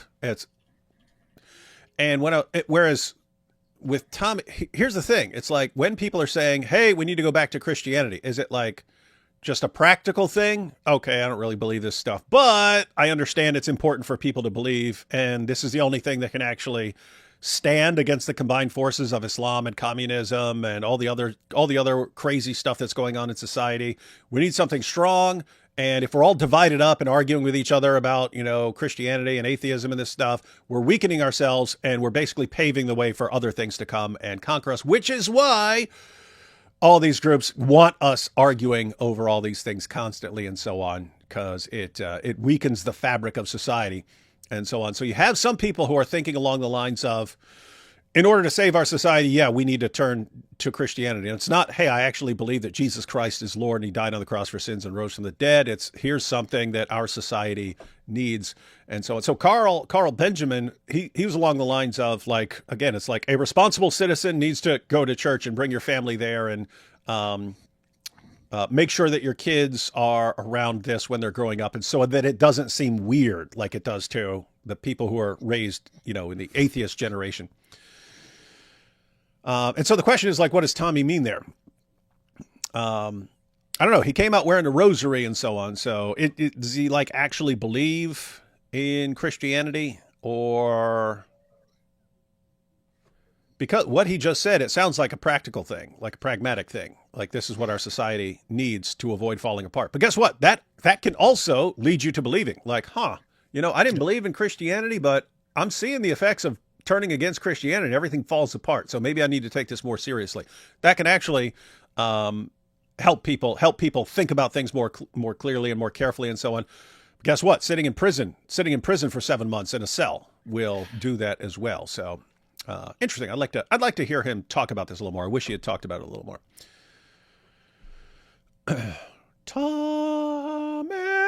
Tommy Robinson. As far as, I should make a video about this. I've been trying to think about the relationship with Christianity. It's almost like a trellis, right? You guys know what a trellis is? What's a trellis? Grapevines can just grow on the ground. They don't grow very well, and they don't produce much. And so you make a trellis that's like a lattice work. And then the grapevines grow up it, and they produce way more grapes. They produce way more fruit if there's this structure that's there. So keep in mind, the structure is not the grapevine. The grapevine is the thing that grows. But when the grapevines have this structure to grow on, they produce way more fruit. They grow much, much better. Christianity, to me, seems like it's the trellis in your society. And that other things, even non-Christian, even things that aren't the trellis, things that aren't Christianity, they just grow more effectively on with that structure in place. And then when you go in and say, let's get rid of this trellis, let's get rid of Christianity, let's get rid of the structure, everything just falls down to the ground. And it can still grow. It's just, it grows like crap. It grows like garbage after that. Well, that is true. That's true. That must be protected. That's part of our identity. But when it comes to the Israel and Jew things, I think Qatar, if you look at Qatar spent nearly £750 million in funding Islamic organisations across Europe. Radical jihadist mindset. Qatar are behind it. They've been allowed to buy every port in our country. They own half of London. Our politicians have sold their souls to Qatar. Yeah, and Qatar come in. Now, what Qatar used to do, and these countries used to do, they used to fund little charities, Islamic charities, and they'd fund them to be on the streets calling for dawah. Well, that's gone. What is influential now? Influencers. Okay, Sneako. Let me back this up. Guys, you have to understand this point. He's making a very important point. So he's talking about Qatar buying up Great Britain, buying up their ports, and he didn't cover half of it. Qatar is like taking over the UK by constantly buying things, buying properties, taking over everything, supermarkets, things like that. They're buying them and owning them. And they're slowly taking it over. And he says, back in the day, I'll rewind this, but you have to get this point. If you go back 10 or 15 years, if you wanted to spread Islam, you'd fund dawah guys preaching on the streets, right?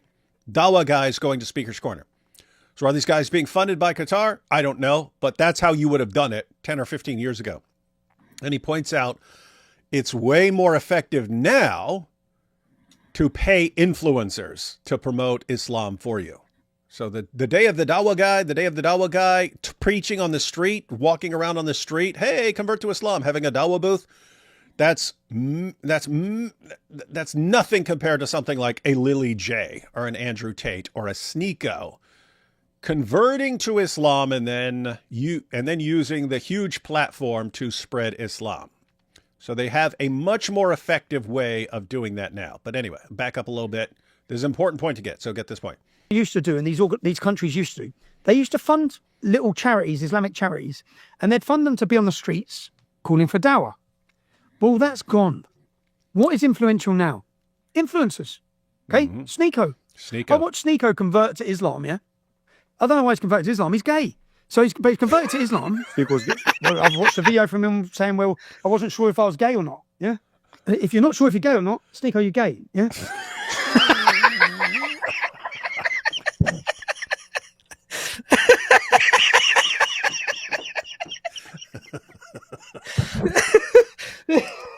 Oh, man. Oh, gosh. How crazy is that? Wow. We're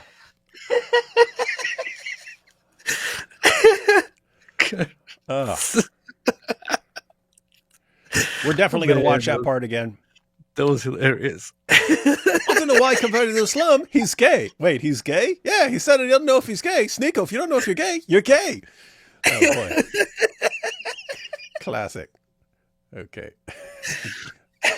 Going back a little bit, because that's legend status right there, that little bit. For dawah. Well, that's gone. What is influential now? Influencers. Okay, Sneako. I watched Sneako convert to Islam, yeah? I don't know why he's converted to Islam. He's gay. So he's converted to Islam. Sneako's gay. Well, I've watched a video from him saying, well, I wasn't sure if I was gay or not, yeah? If you're not sure if you're gay or not, Sneako, you're gay, yeah? It's very simple. He said very simple. What's funny is he just seemed like he was gonna just brush right past. I don't know why he went to Islam. He's gay, and it seems like he was just gonna go on as if nothing had happened. And Patrick like, what? Oh yeah, he's gay. Oh man, this is funny. To Islam. Sneako's gay. Well, I've watched a video from him saying, well, I wasn't sure if I was gay or not. Yeah. If you're not sure if you're gay or not, Sneako, you're gay. Yeah, it's pretty simple. Okay, that's what his words, not mine. So I'm just going by his words. Yeah? look at PBD go. PBD's sitting there going, this is a good point. This is a good point. Let me get Sneako on here to talk about his sexual orientation. What is influential now? Influencers. Okay, Sneako. I watched Sneako convert to Islam. Yeah, I don't know why he's converted to Islam. He's gay. So he's converted to Islam. Sneako's gay. Well, I've watched a video from him saying, well, I wasn't sure if I was gay or not. Yeah. If you're not sure if you're gay or not, Sneako, you're gay. Yeah. It's pretty simple. Okay. That's what his words, not mine. So I'm just going by his words. Yeah. But I watched Sneako, and then he converts to Islam because it become trendy. Remember, people like us telling the truth about Islam, we were attacked and silenced. And then Islam comes in with all its money, and it becomes very trendy. Yeah. And it becomes trendy because all the money's coming and funding it. Did you catch that, guys? So one, you can become, some of these influencers can convert to Islam because it's trendy, right? It's trendy. It's just this thing. Oh, here's a good way to get a bunch of attention. But he's also pointing out it's becoming trendy because people are nations like Qatar and Saudi Arabia are pouring money into it. So there's a ton of money there. There's a ton of money to make it trendy. Meaning if you want to jump on board, if you want to get on the trend, it's actually in your financial best interest. Sneako converts, and then he goes and makes some video in Saudi Arabia, very well produced video. He's drawing the American youth. You need to wake up in America. Yeah, the same with Andrew Tate. Okay? Ooh. These people, in my catch that. Same with Andrew Tate. Same with Andrew Tate. Same with Andrew Tate. Calling him out. Calling him out. In Saudi Arabia, very well produced video. He's drawing the American youth. You need to wake up in America. Yeah, the same with Andrew Tate. Okay, these people, in my view, so many of the people, I see these TikTokers now after October 7th, yeah? I saw a black TikToker in America. I wonder what happened.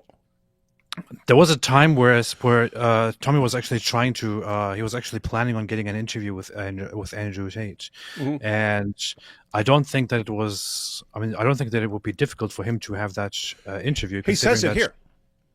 To have a history. Oh, he does it? He says he wants to have a discussion with Andrew and sort of like try and figure some of this stuff out.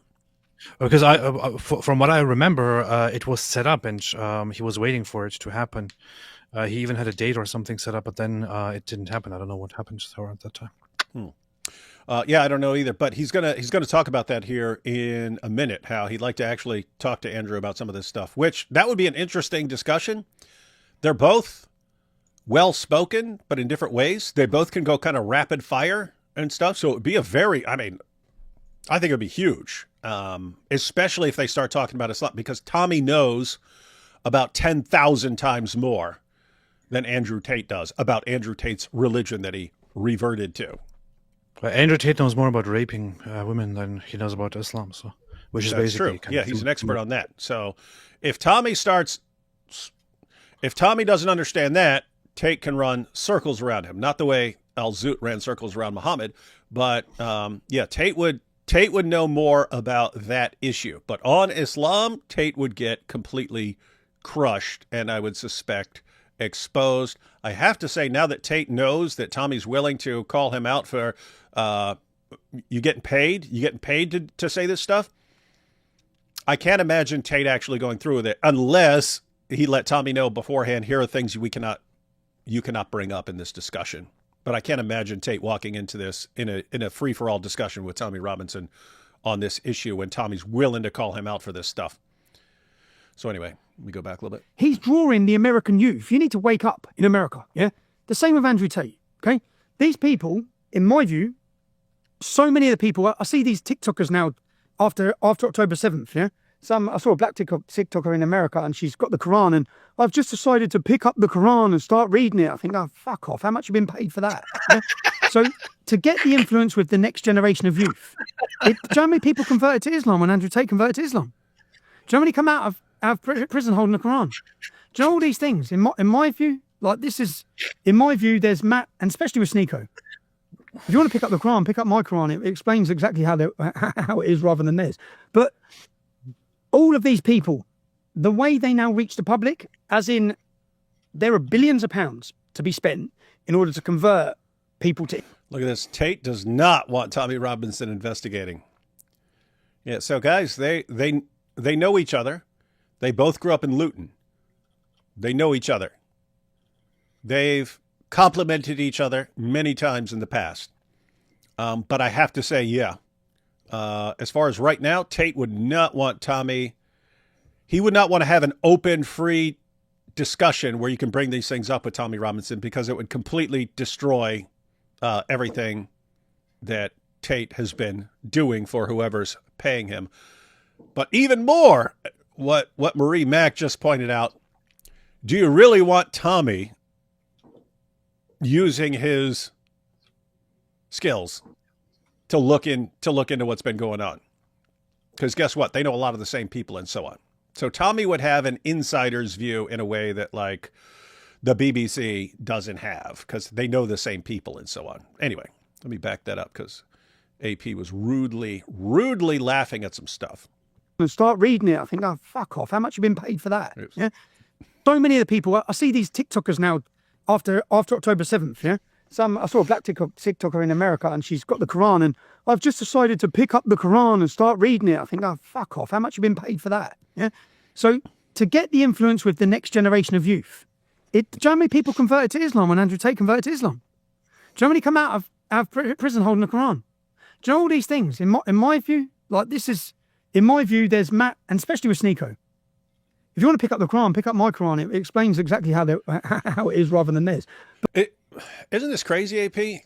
And we brought this up. We brought this up here and there. But you've got Qatar buying up massive amounts of properties, sending billions of dollars to U.S. universities to control what those universities are promoting and so on, and what research they're doing and so on and so on. You look at what's going on with the media. Like, you can't expose grooming gangs. And so you look at all this, and what are the Jake Shieldses and Dan Bilzerians and everyone of the world? Oh, the Jews are controlling everything. Really? Who's putting the billions of dollars into controlling all this stuff? Qatar, Saudi Arabia, those places? And you're saying the Jews are controlling everything? And every time you turn on the media, it's how evil Israel is and how Israel's committing genocide and so on. But Israel's controlling everything. The Jews are controlling everything, and not these guys. Anyway, it's insane. All of these people, the way they now reach the public, as in there are billions of pounds to be spent in order to convert people to Islam. In my town centre, there's a shop called Discover Islam. Yeah, it's a shop that's funded. Its sole purpose is to convert non-Muslims to Islam. And that's in every town and city across the UK. There's a mass, and they work with the council. So if America do not wake up to the power and the influence coming in from the money from Saudi Arabia, they're going to convert your youth. And when they convert your youth through the prison system or on the streets, they're going to turn them so quickly and so fast against America and against your own culture and against Christianity and against the Jews. And so the whole Jew hatred thing, it's become fashionable. Yep.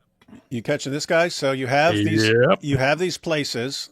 They're sending they're funding dawah, billions of dollars. They're funding influencers on TikTok, on YouTube, to sway people to convert Islam, to get your kids to convert. That's why there's this big push on TikTok. They know it's a young generation watching on TikTok. They know that young generation knows nothing about Islam, and so you can lie to them and tell them whatever they want.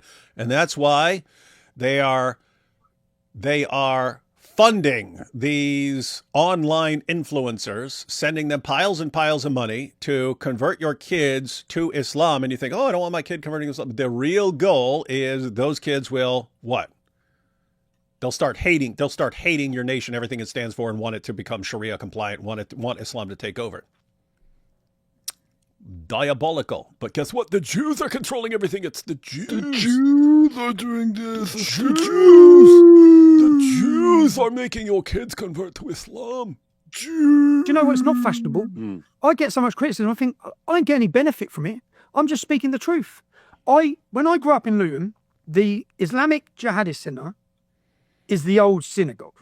Okay, I have seen so much Jew hatred in my hometown. I remember there was a young family remembering the Holocaust, and it was on the anniversary of they were having some date, and all the jihadists turned up, and the young family had to lock himself inside the town hall. I don't know any Jewish gangs selling heroin. I don't know any Jewish rape gangs raping their way through our I love country. this.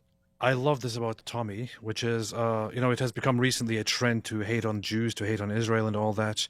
And he could have jumped on that very quickly as well. He could have jumped on all of this very quickly. Could have made money off of this, could have gathered so much support from the insane masses that are currently jumping on the trend of hating Jews. He doesn't do it, however. And he explicitly tells people that it's stupid to do it, that anti-Semitism is nonsense, and that this is actually a plot and a stupid mind game that is being played. So I love this about him. I don't know. I have so much more respect for him since his whole resistance to the whole anti-Semitism thing. And I have to say, that is one of the good sides. That is one of the positive things about dealing with Islam and exposing Islam for all these years, when everyone is against you, when politicians call you Islamophobes and bigots, and journalists call you Islamophobes and bigots, and social media tries to shut you down, and everyone complains about you for years. One of the positive outcomes is you learn to just not go along with the trends and not fall into what everyone is screaming at you to do, and so on, so that when the next thing comes along, you have to hate Jews. Okay, how are you going to make us do that? Well, we'll tell you that you have to, and we'll constantly complain and say that you're licking Israel's balls. And dude, we've been dealing with jihadis. We've been dealing with jihadis for years. What do you have that's basically gonna bully us into going along with you? Because everything you're gonna try has already been tried, but way worse. Anything you want? Threats, intimidation, manipulation. We've been through it all. They tried all that. It didn't work. Here we are. We're still standing. We're still standing our ground. What do you got to make us spend every waking moment whining about Jews? Oh, but it's genocide. Shut up. Shut up. You sound like an idiot. So yeah, hate the Jews, man. Yeah, so Tommy's in that same position. Like, I mean, think. Way more than us. He's had everyone going against him for years. I mean, everyone in every position of power on the planet going after this guy for years. He didn't break. You think you're going to push him around? Oh, you have to hate Jews now, Tommy. Okay, then I'll hate Jews. All right, not going to work. Not going to work. Back this up a little bit, because Tommy's spitting hot fire here. In the truth, when I grew up in Luton, the Islamic Jihadist Centre is the old synagogue. Okay, I have seen so much Jew hatred in my hometown. I remember there was a young family remembering the Holocaust, and it was on the anniversary of, they were having some date, and all the jihadists turned up, and the young family had to lock himself inside the town hall. I don't know any Jewish gangs selling heroin. I don't know any Jewish rape gangs raping their way through our country. I don't know any bad Jews. I know Islamic, out of control, jihadists, criminals, terrorising our nation from one end of it to the other. And somehow they want to blame that on the Jews as well. So Dan is going for his next... That's true. I even hear that about jihad. I get messages all the time. I'm sure you've gotten them too, AP. Oh, you're complaining about the spread of Islam and jihad. Did you know it's actually the Jews who are doing that to destroy your societies? Wait a minute, guys. You think Jews are these brilliant masterminds and they want jihadis to take over all the nations that are currently helping Israel? That's your theory. Like, yeah. Israel's sitting there, Netanyahu's in the war room and going, you know what? We've got the United States who really keeps having our back and so on. You know what we need? We need Islam to take it over. And that way, we need the entire world to just convert to Islam so that we are completely surrounded by nothing but jihadis. Everyone on board? Okay, let's have a vote. Yay. Oh, yay. Brilliant. All opposed? Brilliant. No one. The ayes have it. We will destroy all Western nations and get them to convert to Islam. This is, that's what Tommy was just pointing out there. It's like, and they want to blame this on the Jews too. It's insane. Anyway, he's talking about, Dan Bilzerian. One of AP's heroes. Terrorising our nation from one end of it to the other.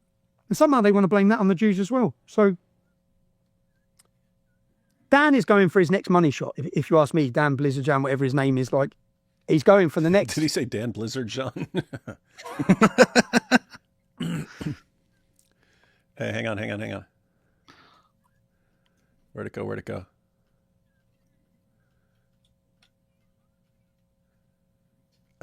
I hate how they switch thing. Now it keeps moving.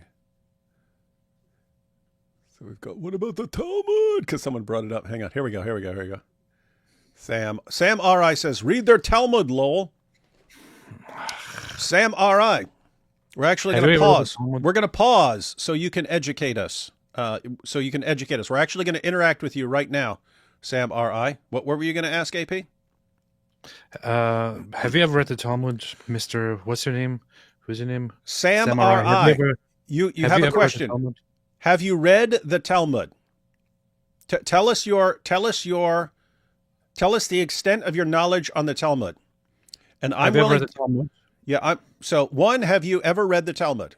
2, does your knowledge of the Talmud actually just amount to, I saw some memes by Nick Fuentes? But we're going to pause. We're going to pause and give you this opportunity. Actually, follow-up question. And just answer both of them at the same time. Have you ever read the Talmud? How long did it take you to read it? Yeah, we'd like to know the answer to those questions. Because you're saying read the Talmud, and you obviously are an expert on this. Oh, he says, yes, I have. Oh, you have? How long did it take you? Yeah, Sam says he's read the Talmud. This is interesting. Look, right here. Yes, I have. How long did it take you to read the Talmud?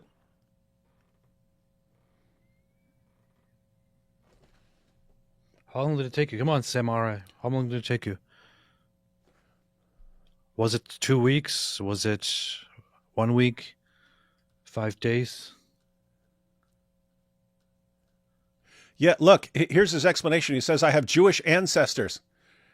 Yeah, Sam, so do I. That doesn't mean I've read the Talmud. The fact that you think having Jewish ancestors is evidence that you've read the Talmud is borderline insane.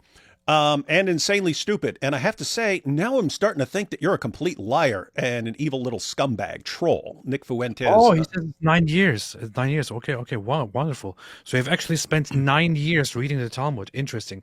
And why? Because you have Jewish ancestors. So tell us about the Talmud. Tell us about the Talmud, Sam R.I. AP. What do you think is the probability? Say percent-wise, that this guy's telling the truth. I would give it a 5% chance that he's telling the truth. Wait. Hang on. No, hang on. Here he says, I have read the Talmud. Hang on. And where's the comment before that? This is awesome stuff. Where is it?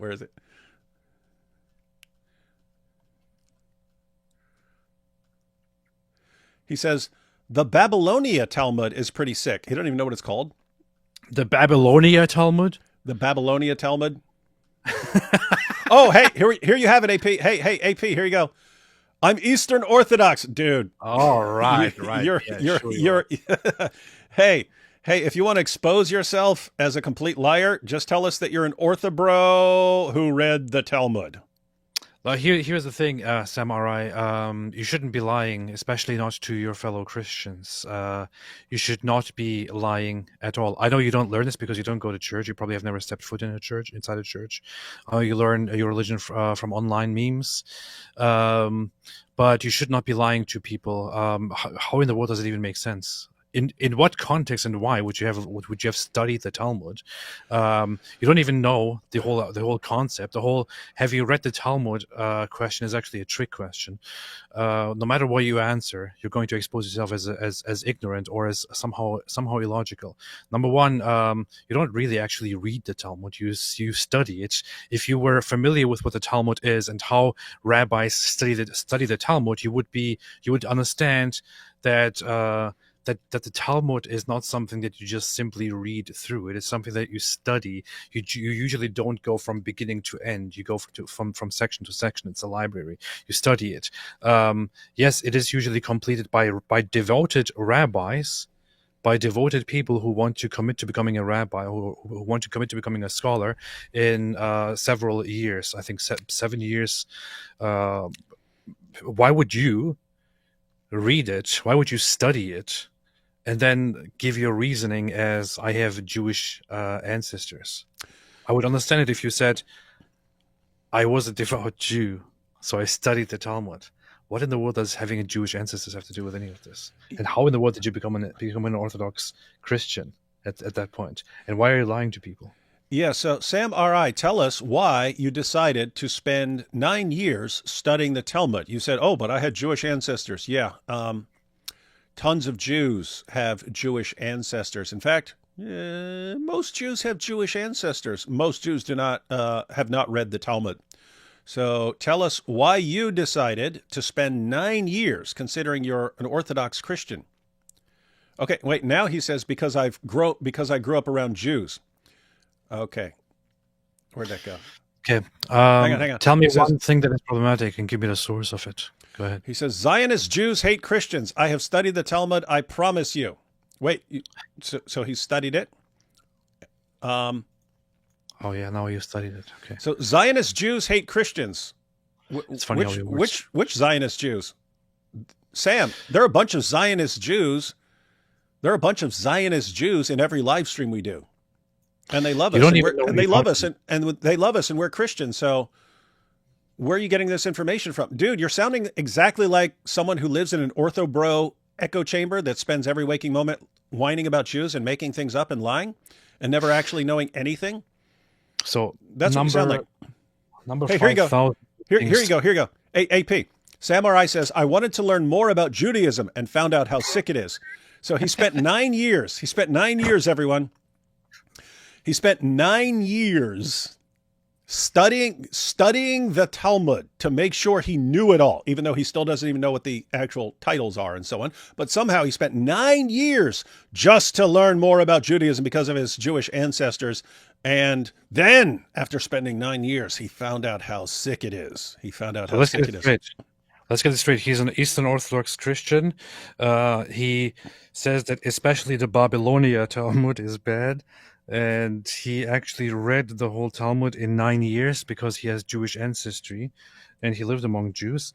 And the one thing that he also wants to tell us is that specifically Zionist Jews hate Christians.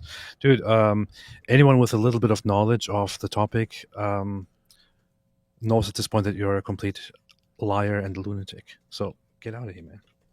Hey, let's do a quick poll right here, and guys, this will decide whether I should just ban this guy for lying or not. I will put it to the people. The fact that you just refer to these people as the fact that you make a distinction here and say Zionist Jews, it just shows that you learned all of this within the last 2 years from online memes. Yeah, why were you doing this when it wasn't popular? It just became popular to but the Talmud. Why were you light years ahead of time? That you were like, oh, this is going to be very important 5 years from now, so let me start studying. So here's a poll, guys. Is Orthobro Sam R.I. lying about studying the entire Talmud? Don't refer to him as an Orthobro, man. He's probably not even Orthodox. He said he's Orthodox, man, and we know he's telling the truth. I don't believe it. I don't believe for a second that he's actually Orthodox. Well, what are you just going to accuse the man of lying, man? You can't be a... Think you're dealing with a liar? You can't be a liar and an Orthodox Christian. So the poll was, is Orthobro Sam R.I. lying about studying the entire Talmud? 90%. Oh, now it's 89. Oh, you're gaining ground. You're gaining ground.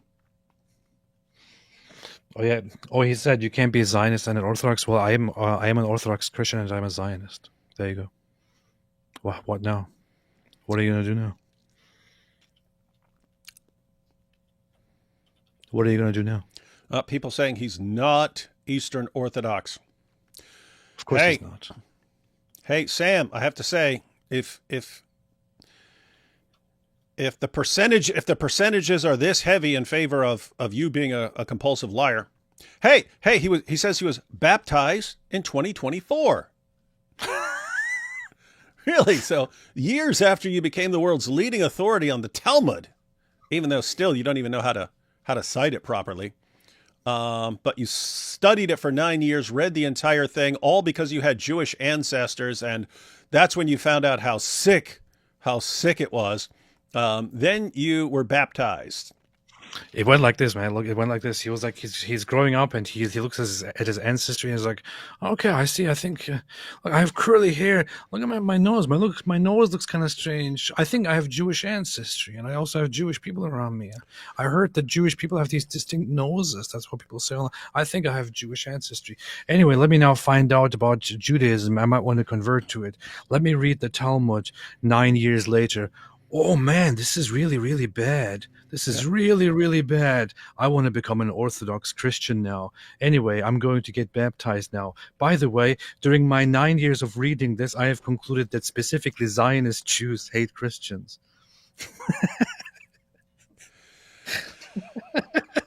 Hey, Sam R.I., would you like to join us live so we can quiz you on your knowledge of the Talmud?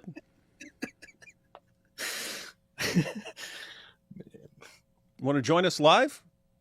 We'll just have some questions for you about some passages that we're familiar with, and you can enlighten everyone, and you won't need to look up anything because you've obviously studied it. AP, he says he's not a liar. I don't know what further proof you can.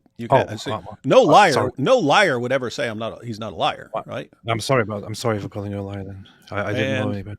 And look, it says Zionists have killed many of our Eastern Orthodox brothers and sisters. Yeah, really interesting. I must have missed that. Yeah. What are you talking about? They're being killed. Being killed. I must have missed all that. Because the last I checked, the one force that has killed the highest number of Orthodox Christians over the last 20 years in this new century have been Russian Orthodox Christians. You don't seem to be worried about them. All right. Well, all right. That got old real quick. Doesn't want to join us live. Big surprise. The people have spoken. Overwhelming number of people think you're just a liar. And then now you're gone, buddy.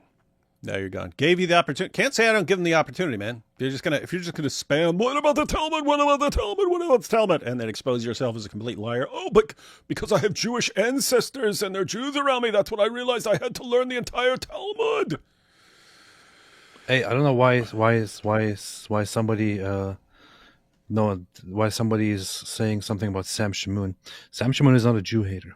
Sam Shamoun is not a Jew hater. Sam Shamoun has his problems with Israel and all that, but he doesn't hate Jews.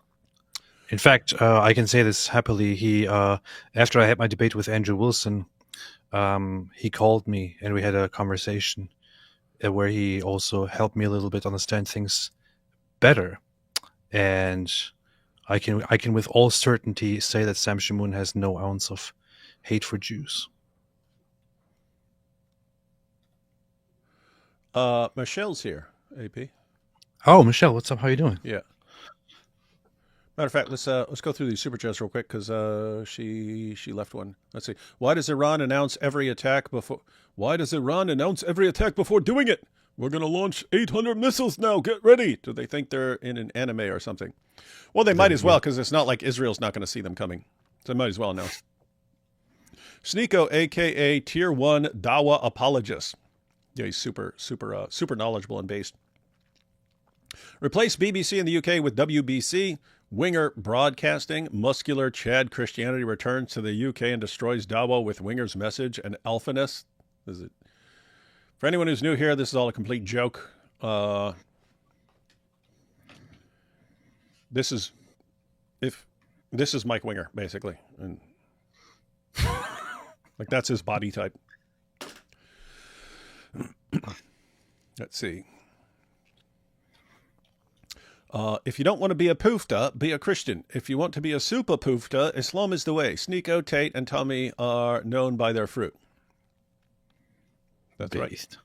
Should Turkey be removed from NATO? If I ran NATO, Turkey wouldn't be in there. Pragmatic approach to Christianity can be problematic to use as proof. Next thing you know, you have some genius using it as proof that the East fell because the Eastern Orthodox were pagan or some crap like that. That would be a problem to use it as a proof. What it's helpful to use it as is a response to what the new atheists were saying for years, which is if you just get rid of religion, then science and reason will flourish as soon as you get rid of religion. And that religion is just, religion poisons everything. That was a slogan back then and so on. And so you need to realize it's doing all kinds of things that you're not familiar with because you're stupid, and that atheism cannot replace those things. And if you get rid of Christianity, start replacing it with atheism, things start falling apart very, very rapidly because Christianity was doing something and you're too dumb to realize it. That's where it comes in. So in other words, it's, hey, maybe you shouldn't have such a negative attitude. And maybe you need to look at it more seriously because you were embarrassingly superficial in your thinking about it. That's where it comes in. Please ignore Chad Winger's suggestion about Winger broadcasting. It's a trap. Oh, I'm ignoring everything from Chad Winger. You guys should watch Jay Dyer on Tim Pool sometime. Does have some interdenominational fighting, but still pretty funny. I funny. tuned in for what like is he, 5 minutes. A comedian? I tuned in for 5 minutes or so. I watched some of the discussion. It seemed like an interesting exchange. Might check it out. Christian Gadfly says, please clip him saying, if you're not sure if you're gay or not, you're gay. That needs to be in the soundboard. Couple things that Tommy said about Sneako and Tate there should be in the soundboard. AP, have you not heard of the prophecies going back decades from Orthodox saints of the next major world conflict? 2 signs. Israel striking Iran's nuclear facilities. 2, shortly after Erdogan, no longer leader of Turkey. I don't think you need a serious prophecy. I could have predicted both of those things. Yeah. I think that so obviously this is the Orthodox perspective, but the Orthodox, so to my understanding, the Orthodox Church has a very doesn't have like a strict ruling or dogma on what's on what concerns prophecies. So I wouldn't necessarily take every prophecy that I hear as a fact, I would say. Getting zooted is Palestinian. That's true.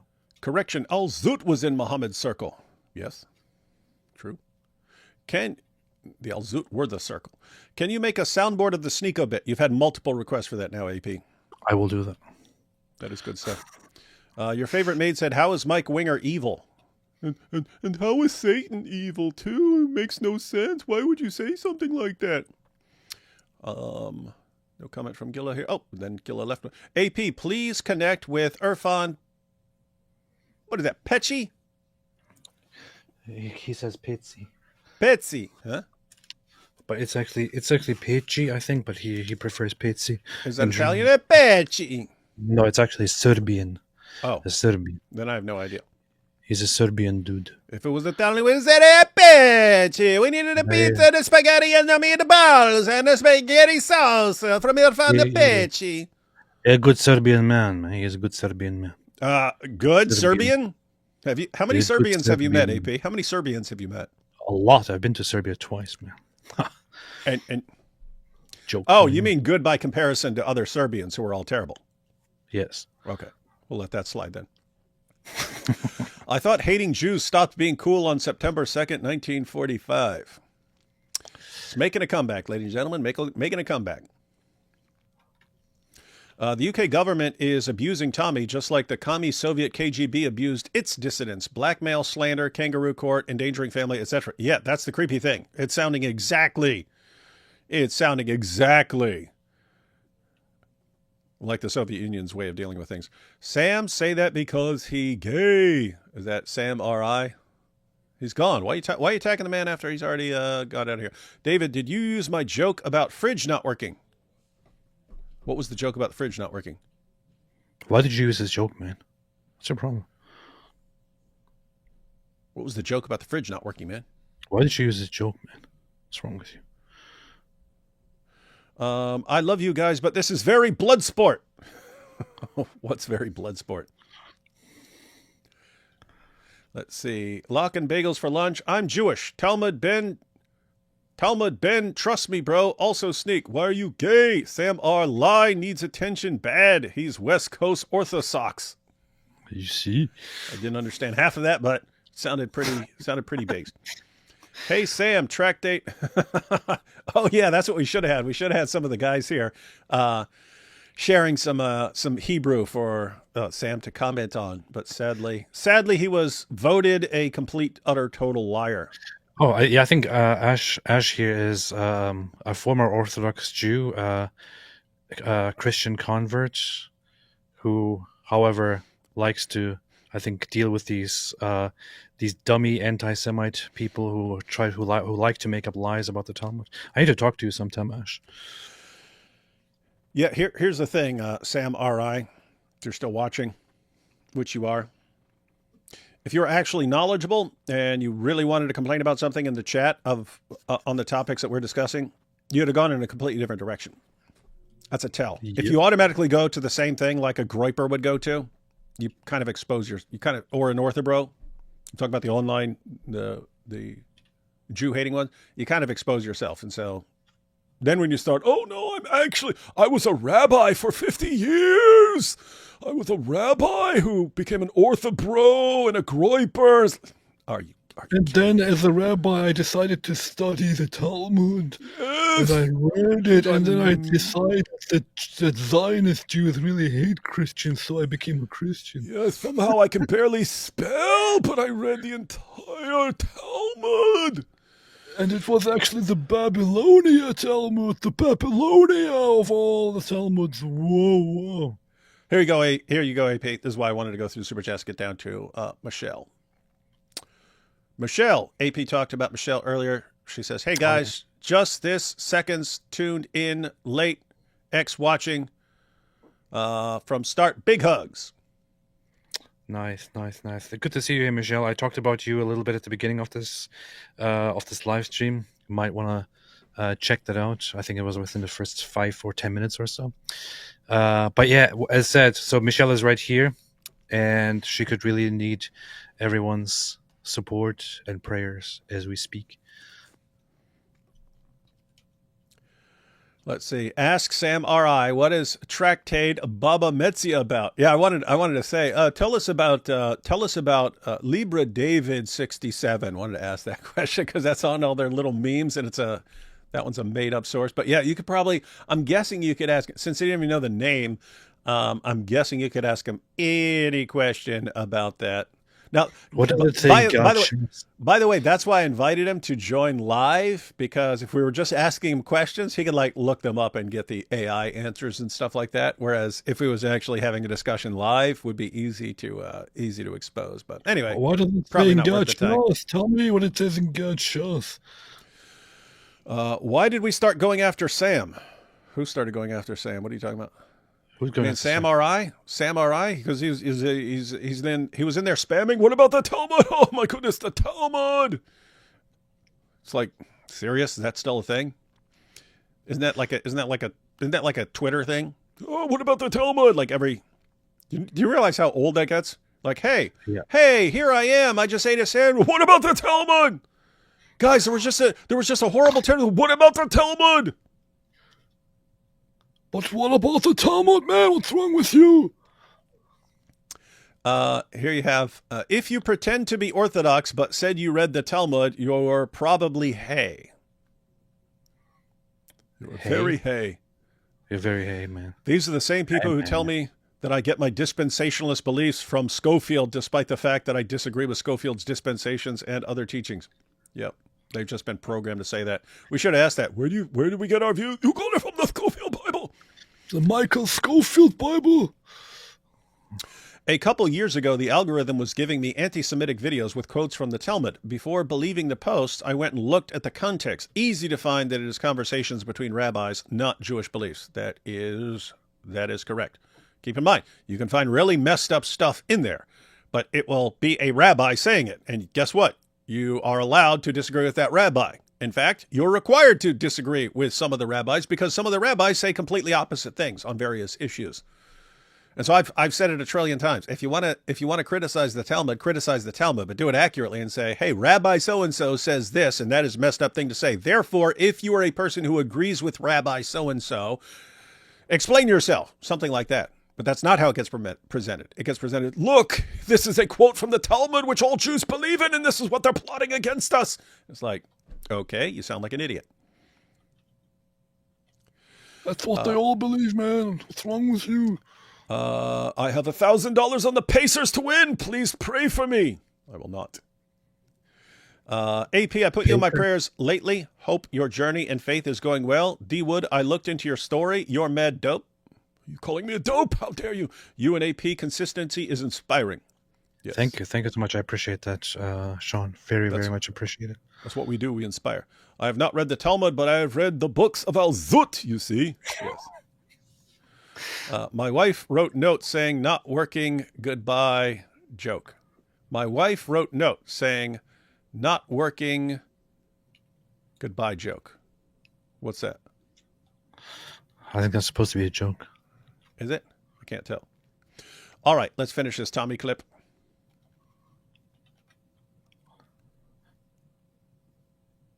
Where'd it go? What's it not letting me? Oh, it's already on there. I was trying to find it, and it's literally on the screen in front of my face. I was like, why is it not letting me select this? Okay, back up a little. They want to blame that on the Jews as well. So Dan is going for his next money shot. If you ask me, Dan Blizzard John, whatever his name is, like he's going for the next. He knows it's. Isn't that funny, Blizzard John?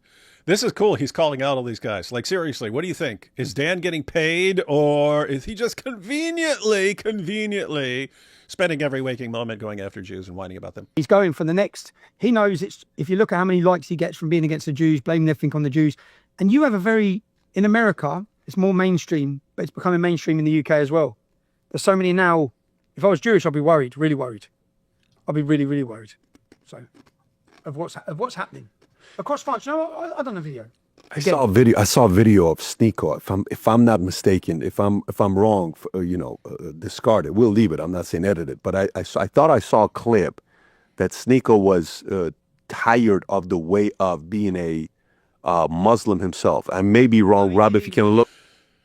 No, you're entirely correct. So apparently, PBD saw the clip of Sneako like flipping out. I think there have been a couple clips like that where he's flipping out because everyone's like, "Oh, what you're doing is haram! How dare you do this?" And he flipped out. He flipped out. I can't even use the language, but he was saying, "Get off my, get off my PP, get off my PP, get off my PP! Quit telling me what to do! Stop telling me what to do!" They're not paying me enough. They're not paying me enough to do this. So yeah, Patrick saw that clip. Right? And he was having a go because they're always stressing him how he has to live his life. Yeah, because he doesn't believe any of it. It's all bullshit. What do you think Tate's reasoning is? Because you've known Tate. Yep. For his brother stays being a Christian, but Tate leaves when he goes to jail, and he says the people that wrote me letters were Muslims, but not a single Christian person wrote me a letter when I was Muslim. No, have you spoken to him about it or no? Write me a letter. So I believe Christian leadership has failed. But I believe there's a revival happening right now in Great Britain. I'm going to make a mini. Do you remember that? It's weird that PBD takes that nonsense seriously, right? So you had the Tate brothers in prison. And Tristan, I'm a Christian. Christians need to rally around me. And we don't, because you're a freaking sex trafficker trying to use us to dupe people. And you're not using Christianity like that, you sick pervert. With you guys, with the Tate brothers, everything is a tool for them to manipulate people. And then so Christians actually spot that. That actually says something about the Christian. We're a bit harder to manipulate than the Ummah. Because Christians didn't fall for it. They come to, oh, but Muslims were writing me left and right. Muslims were writing me every day. Yeah, because they'll fall for it. Oh, if we could just get this sex trafficker on our side, this will save the Ummah. Oh, he says he's looking into these things. We're not falling for it because you got to be like, you have to be 40 generations of, the product of 40 generations of inbreeding to fall for the Tate brothers. Telling you, oh, what are we going to do? What are we going to do? We have to decide what to believe. You have to be really, really stupid. One, to want these guys on your side. I do not want these guys on my side. Unless they're massive amount of change. Like massive repentance, complete lifestyle change. If that doesn't happen, not interested. But yeah, so Christians didn't fall for this. Muslims fell for it. And then what happened? Now they're all complaining, oh, Tate has betrayed us. He's not living according to what he's just is, leading people astray. Congratulations, you fell for it. You fell for it, you bunch of clowns. But what's amazing is PBD he brings this up every time. Well, he said he didn't get letter. They didn't get letters from Christians. Oh, if you got a letter from a serious Christian, it would be, do not dare use Jesus or the Bible or anything else to try and justify or manipulate people based on your case to try and throw people off what you've done. You evil scumbag. Repent. Well, Christianity is not another tool in your tool belt to manipulate people. You evil lying scumbag. But Tommy, if Islam is so as bad as you say it is, then how do you explain that that Tristan Tate didn't receive any letters in prison from Christians? How do you explain this? How do you explain this? This is the proof. All right, I backed it up a little bit. I think Tate's reasoning is because you've known Tate, for his brother stays being a Christian, but Tate leaves when he goes to jail and he says the people that wrote me letters were Muslims, but not a single Christian person wrote me a letter when I was Muslim. Have you spoken to him about it or no? Good point. So I believe Christian leadership has failed us. But I believe there's a revival happening right now in Great Britain. I want to make a mini documentary on it. Something's happening. Something big is happening. We went to our demonstration, 100,000 people, and there was a lad, and he had Christ is King banner, and the whole place was erupted. And then I looked as 100,000 people were chanting Christ is King in the middle of Trafalgar Square. This is unthinkable, unseen. Something's happening. When you have your loss of identity, loss of culture, and you feel at threat, people are looking back to where it's come from. But the church leadership are traitors to us, in many of them. We need masculine Christianity. I think with Andrew Tate, he's a chess player. And I think that when he was deplatformed, I'd love to have a discussion with Andrew Tate personally on it. We're going to disagree on a lot, me and Andrew Tate. Here we go. You catching this, AP? Talking about having a discussion with Andrew Tate, and he'd like to have a discussion with him. I would like to have a discussion with Tommy first before he has a discussion with Andrew Tate, honestly. Yeah. We'd like to make sure that Tommy has all the details, and maybe Tommy, unlike Tucker Carlson and Candace Owens and all the other people that groveled at his feet for clicks and views and sold themselves, maybe Tommy can actually get Tate to answer for some of these things and actually explain things to us. It's weird. I just thought, like, with PBD bringing this up again, what about Andrew Tate? Think about how different things are right now, because in recent years, you're talking 2024, 2023, 2022, what was PBD saying? Oh, well, why is Islam taking over? Why is it so strong? Why are so many people converting to Islam? Why is Christianity losing left and right? He can't even say that now. Tommy just pointed it out. What are you talking about? There's a revival going on, dude. There's a revival going on right now. So that's just interesting to me because, again, for a couple of years, every guest that PBD had on who knew anything about Christianity or Islam would be like, well, why are so many people turning to Islam? Why is Dawah so powerful? Why are Christians losing so much? Like, now it's like, what planet do you live on, dude? Look around. So anyway, backed up a little bit. This is unthinkable, unseen. Something's happening. When you have your loss of identity, loss of culture, and you feel at threat, people are looking back to where it's come from. But the church leadership are traitors to us, in many of them. We need masculine Christianity. I think with Andrew Tate, he's a chess player. And I think that when he was deplatformed, I'd love to have a discussion with Andrew Tate personally on it. We're going to disagree on a lot, me and Andrew Tate. We go back years, but we're going to disagree on a lot. Because I think that when Andrew Tate, he made a comment that he didn't realise the influence he had when he used to make videos. And this was when he got deplatformed.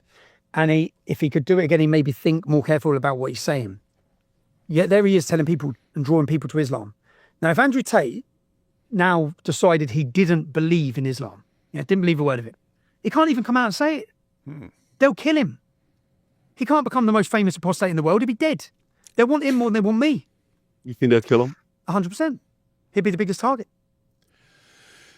Interesting. You catch that, everyone?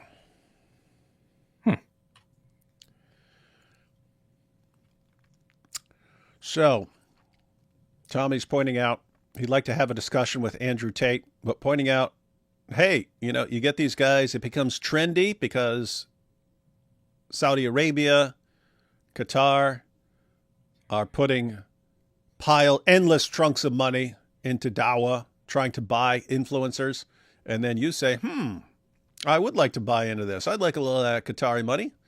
That's a good source of income. And then you jump on board with that stuff.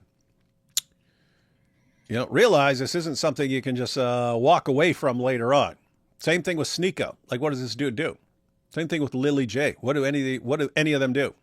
You decide later on, you know what? I don't believe this nonsense. I must say, I'm afraid that I think Tommy still doesn't really know much about what the problem with Andrew Tate actually is. So it might be interesting to have a conversation with him about all of that. Because he needs to understand really that it's not simply Andrew Tate being misled, Andrew Tate being paid and being on a certain agenda. It's also the things that Andrew Tate did aside from that. We know them very well by now. He's a pervert. He's a violent rapist. He's a sex trafficker. He's just now being charged for another case of trafficking a known person, a known woman in Romania, and then intimidating her and threatening her with violence and blackmail and things like that. He now has multiple cases, multiple charges of rape and human trafficking, including trafficking minors going against him in multiple countries. So you don't want to downplay this, and you don't want to be, you don't want to kind of brush it away and sweep it under the rug and make it look like, oh yeah, we just have disagreements. It's more than that. And he's not being set up. He actually did do, and we know very well that he actually did do horrible, horrible things for which I hope he spends a life in prison. Yeah. I'll say again, if this stuff is if there's anything that he is innocent of, I hope that he is found not guilty of those things that he did not do. I think it's borderline impossible that he didn't do a bunch of this stuff because, again, he did it for years. Then he made an entire course of how he did it, and then would actually be doing it, like using the lover boy method on girls and showing the guys on his platform how he's doing it to educate them on how they can do the same thing. And then eventually gets charged with it because he's acknowledged that he was doing it the entire time. And then a bunch of women come forward and say he was doing it, and so on. So anyway, he has charges in Romania, charges in the UK, charges in the US, and the most recent US victim said she doesn't even think that he can get aroused without being abusive to women. Like he can't do it. He has to be horribly abusing women in order to even get aroused. It makes him feel strong. This is your guy. Because I think that's pathetic. I think you're a pathetic loser if you can't even. I can't get a boner unless I'm beating the crap out of a woman. Okay, you're a pathetic freaking loser, man. How are you some alpha male? Anyway. All right, let's take these last couple super chats. And people explain the joke in the chat. My wife wrote a note saying not working, goodbye joke. So a guy finds a note on the refrigerator, and it's from his wife, and says, this isn't working, goodbye. And he opens the refrigerator and says, what are you talking about? It's working fine. Okay, yeah, now I get it. That's good. That's good. Who, if anyone, is your favorite Islamic apologist? Lily J. Yeah, I like all of the main cast because they're all destroying Islam for us, right? Yeah, you can win some converts, but you're basically making more ex-Muslims. Lily J is making ex-Muslims when those people convert, because it's shown like what, around 70% of people who convert to Islam leave it within a few years. And so I gotta love Muhammad Hijab and Ali Dawa, and they are the ultimate tag team. Sheikh Uthman. So we got Muhammad Hijab. He's got his scandal this year with the hotel wife scandal and blackmailing a sheikh to lie, and then the photoshopping a screenshot and making an AI generated fake confession to discredit his victim.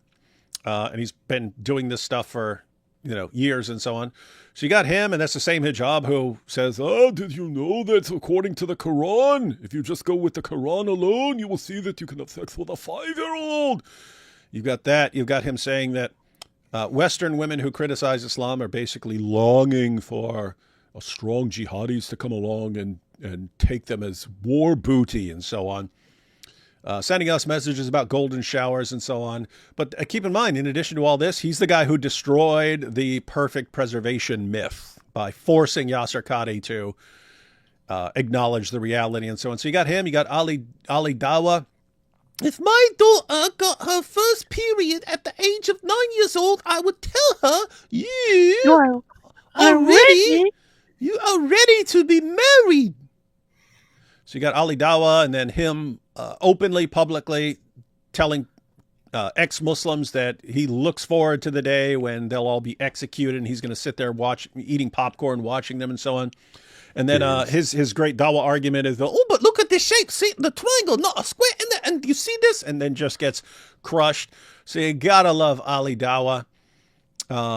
Sheikh Uthman, a.k.a. Sheikh Ibn Footnote, a.k.a. Sheikh Ibn Ketchup, a.k.a. Sheikh Ibn Smollett, a.k.a. Sheikh Ibn Zina, the guy who faked a hate crime against himself and then blames us, squirts fake blood on himself and says that he got attacked, then just kept going with the lie. Oh, yes, the guy, he's been sentenced to prison, but he converted to Islam. Alhamdulillah. And it's all made up. He's just a compulsive liar. Then he got exposed for banging his friend's wife. So he committed adultery. The friend sent his wife to Sheikh Uthman for marital counseling, and Sheikh Uthman just had sex with her. She was still married. And then he married her. She was married to 2 guys. None of that's a problem. And then his one of his other wives actually filed a restraining order because he's abusive and was choking her. He was doing Andrew Tate's stuff where he has to be abusing her and choking her and stuff like that during sex. She had to file a restraining order against him and so on. And so that's the stuff. That's the stuff that's been going on in the Dawa community. And then after all that, you get Sneako and Andrew Tate and Lily J. But they just have an all-star lineup for helping us destroy Islam. And so I love their entire starting lineup right now. It's awesome stuff. Judas I Scare Not says, "I tried reading the Talmud. After 45 minutes, my Kindle said I had only achieved 1%. Then I looked how long it was and decided to watch Dukes of Hazzard reruns." Just a good old boys. Never meaning no harm. D. Wood, since you are learning about based Irfan Betsy, he often uses a warning clip in streams. Achtung! Gehirnzellen! Jihad! To warn his audience. That means warning brain cell jihad. Yeah. It's pretty good. Let's see. I came to hate the Talmud after reading it once. Sanhedrin 19a, I think. Not because the content was horrible, but because how annoying it was to read. Now, if you say that, I would agree with you. That is some rough stuff to read. I cannot figure out what's going on in a lot of these passages and so on. Well, there is one aspect of it which is actually kind of a joke as well, which is that much of the Talmud consists of what you would describe as hair splitting, which is a topic is mentioned, and then you have rabbis basically have a whole long discussion about what seems to be a completely irrelevant detail about a word that is mentioned in something that somebody said 200 years ago, and how this connects to something in the Bible and so on. It's like, why are we doing this? But that's a lot of what the Talmud does. So if you want to criticize it for that, I get it. But if you want to come and say it's a very bad, I read it, and it's a Christian bad, then get out of here, man. We have a follow-up We have a follow up here. So he said, I came to hate the Talmud after reading it once, not because the content was horrible, but because how annoying it was to read. And then we have the follow up. I spilled hot coffee on my leg. This must be the work of the Jews because I said the Talmud was annoying to read. Yes, and now you know the power. Now you know the power of the Talmud. And what do we have here? Doesn't Ali Dawa sound like Tommy Robinson with crushed testicles? Yeah, isn't it, bro? Yeah, they do. They do have a. They both. They both with it. Yeah. So it's two different things, right? He's going, yeah, we're going to the street, yeah, we're going to the street, yeah. And Ali Dawa, you want to see, yeah, you want to see, well, yeah, little girl, yeah. So yeah, it just Ali Dawa is like much higher pitch. So crushed testicles, that is one possible explanation. All right, AP. This is a good time to close out. Hope everyone learned a bit about what Tommy has gone through and what he is up against in the UK, and what not just Tommy Robinson, but what everyone else in the UK is. You have people who actually want to save their civilization, and Tommy has just shown you what you are up against. And not only are you up against the entire British government and the BBC and all the other publications and so on, not only are you against all these organizations who are completely evil and corrupt and are willing to do anything to destroy the lives of anyone who is out of line. In addition to all that, you have simultaneously nations like Qatar and Saudi Arabia putting billions of dollars into funding the conversions of people, paying off popular influencers to dupe your kids into converting to the ideology. That's what you're up against. That's what you're up against right now, people of Great Britain. Sucks to be you, but you better figure something out. And I suggest you have Tommy's back, because he's one of the few who are willing to really stand against all of that. And I suggest you heed his warning about the significance of Christianity in Great Britain right now. Any last thoughts on this, AP, or anything? Any idea what we'll be covering tomorrow? Well, I think Tommy Robinson said very much everything that needs to be said right there. What will we be covering tomorrow? I think we might be looking at that debate between Jack Awesome Yields and Jack Yields and Dan Bilzern and the Awesome Jew. Might do that. We'll see. That would be very, very based. You might have to skim that and see what they're talking about and make sure it's all YouTube friendly. I guess it's okay if we're not the ones saying it, if we're like examining it. Like even if in other words, even if Jake Shields because I don't know what they said, but even if one of them is saying messed up stuff, I guess it wouldn't be us saying it, and therefore we wouldn't be the problem. Anyway, but I guess we'll see. Yeah, I guess because we watched a bunch of Piers Morgan shows where people were saying all sorts of messed up stuff. So yeah, I think we'll be good. Would be good. All right, everyone. All right, and I, Giant DOC, pointed out that. What's his name? Dawa over Dunya posted a response to me completely exposing and humiliating him already. So we'll probably go live with that earlier in the day, like 5 p.m. or something like that. 5 p.m. just to go through his latest clip, which I hear is short. So I'll probably be live around 5 tomorrow just to go through Dawa over Dunya's new clip. And then we'll be live on AP's channel to check out this debate. Should be fun times, but 2025, not a good year for Dawa. Not a good year at all. And by the way, do you know that I have, I just checked my Spotify listens for the song that I published, and I see now that it has over 1,000 listens, which is pretty nice. It seems like brand new on Spotify. Yeah, it seems like a small number for after having YouTube channels and all that, but just for a song on Spotify, it's kind of nice, man. Especially when it's new. Yeah. And then on YouTube, I just looked, you have 31,000 views on YouTube. Oh yeah. For a song. For a song on a brand new channel. And that's good because it had been up several hours and it had like 600 or 700 views and stuff, even after we're sharing it.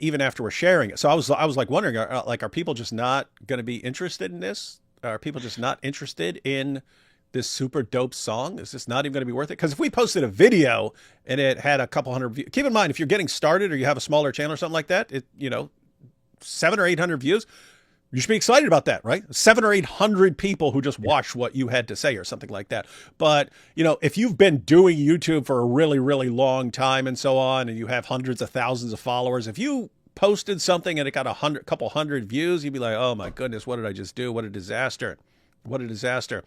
So anyway, when after several hours and so on, seeing 600 or 700 views, I was like, oh, maybe it's just not going to work out, man. Maybe the music thing just isn't going to work out.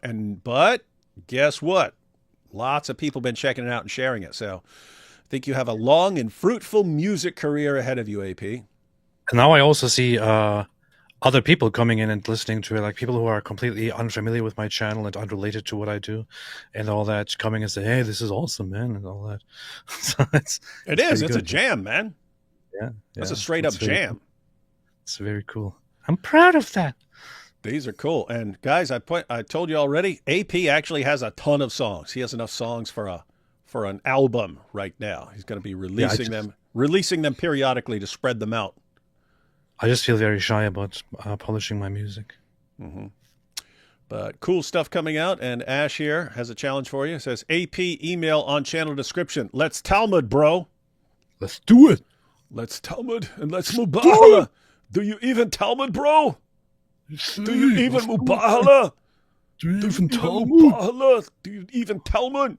All right, guys. Thanks for watching. We'll catch you all tomorrow. Fun times ahead. Bad year for Dawah. Bad year for Dawah. Good year for crushing Dawah. Good year for apostate music. Based.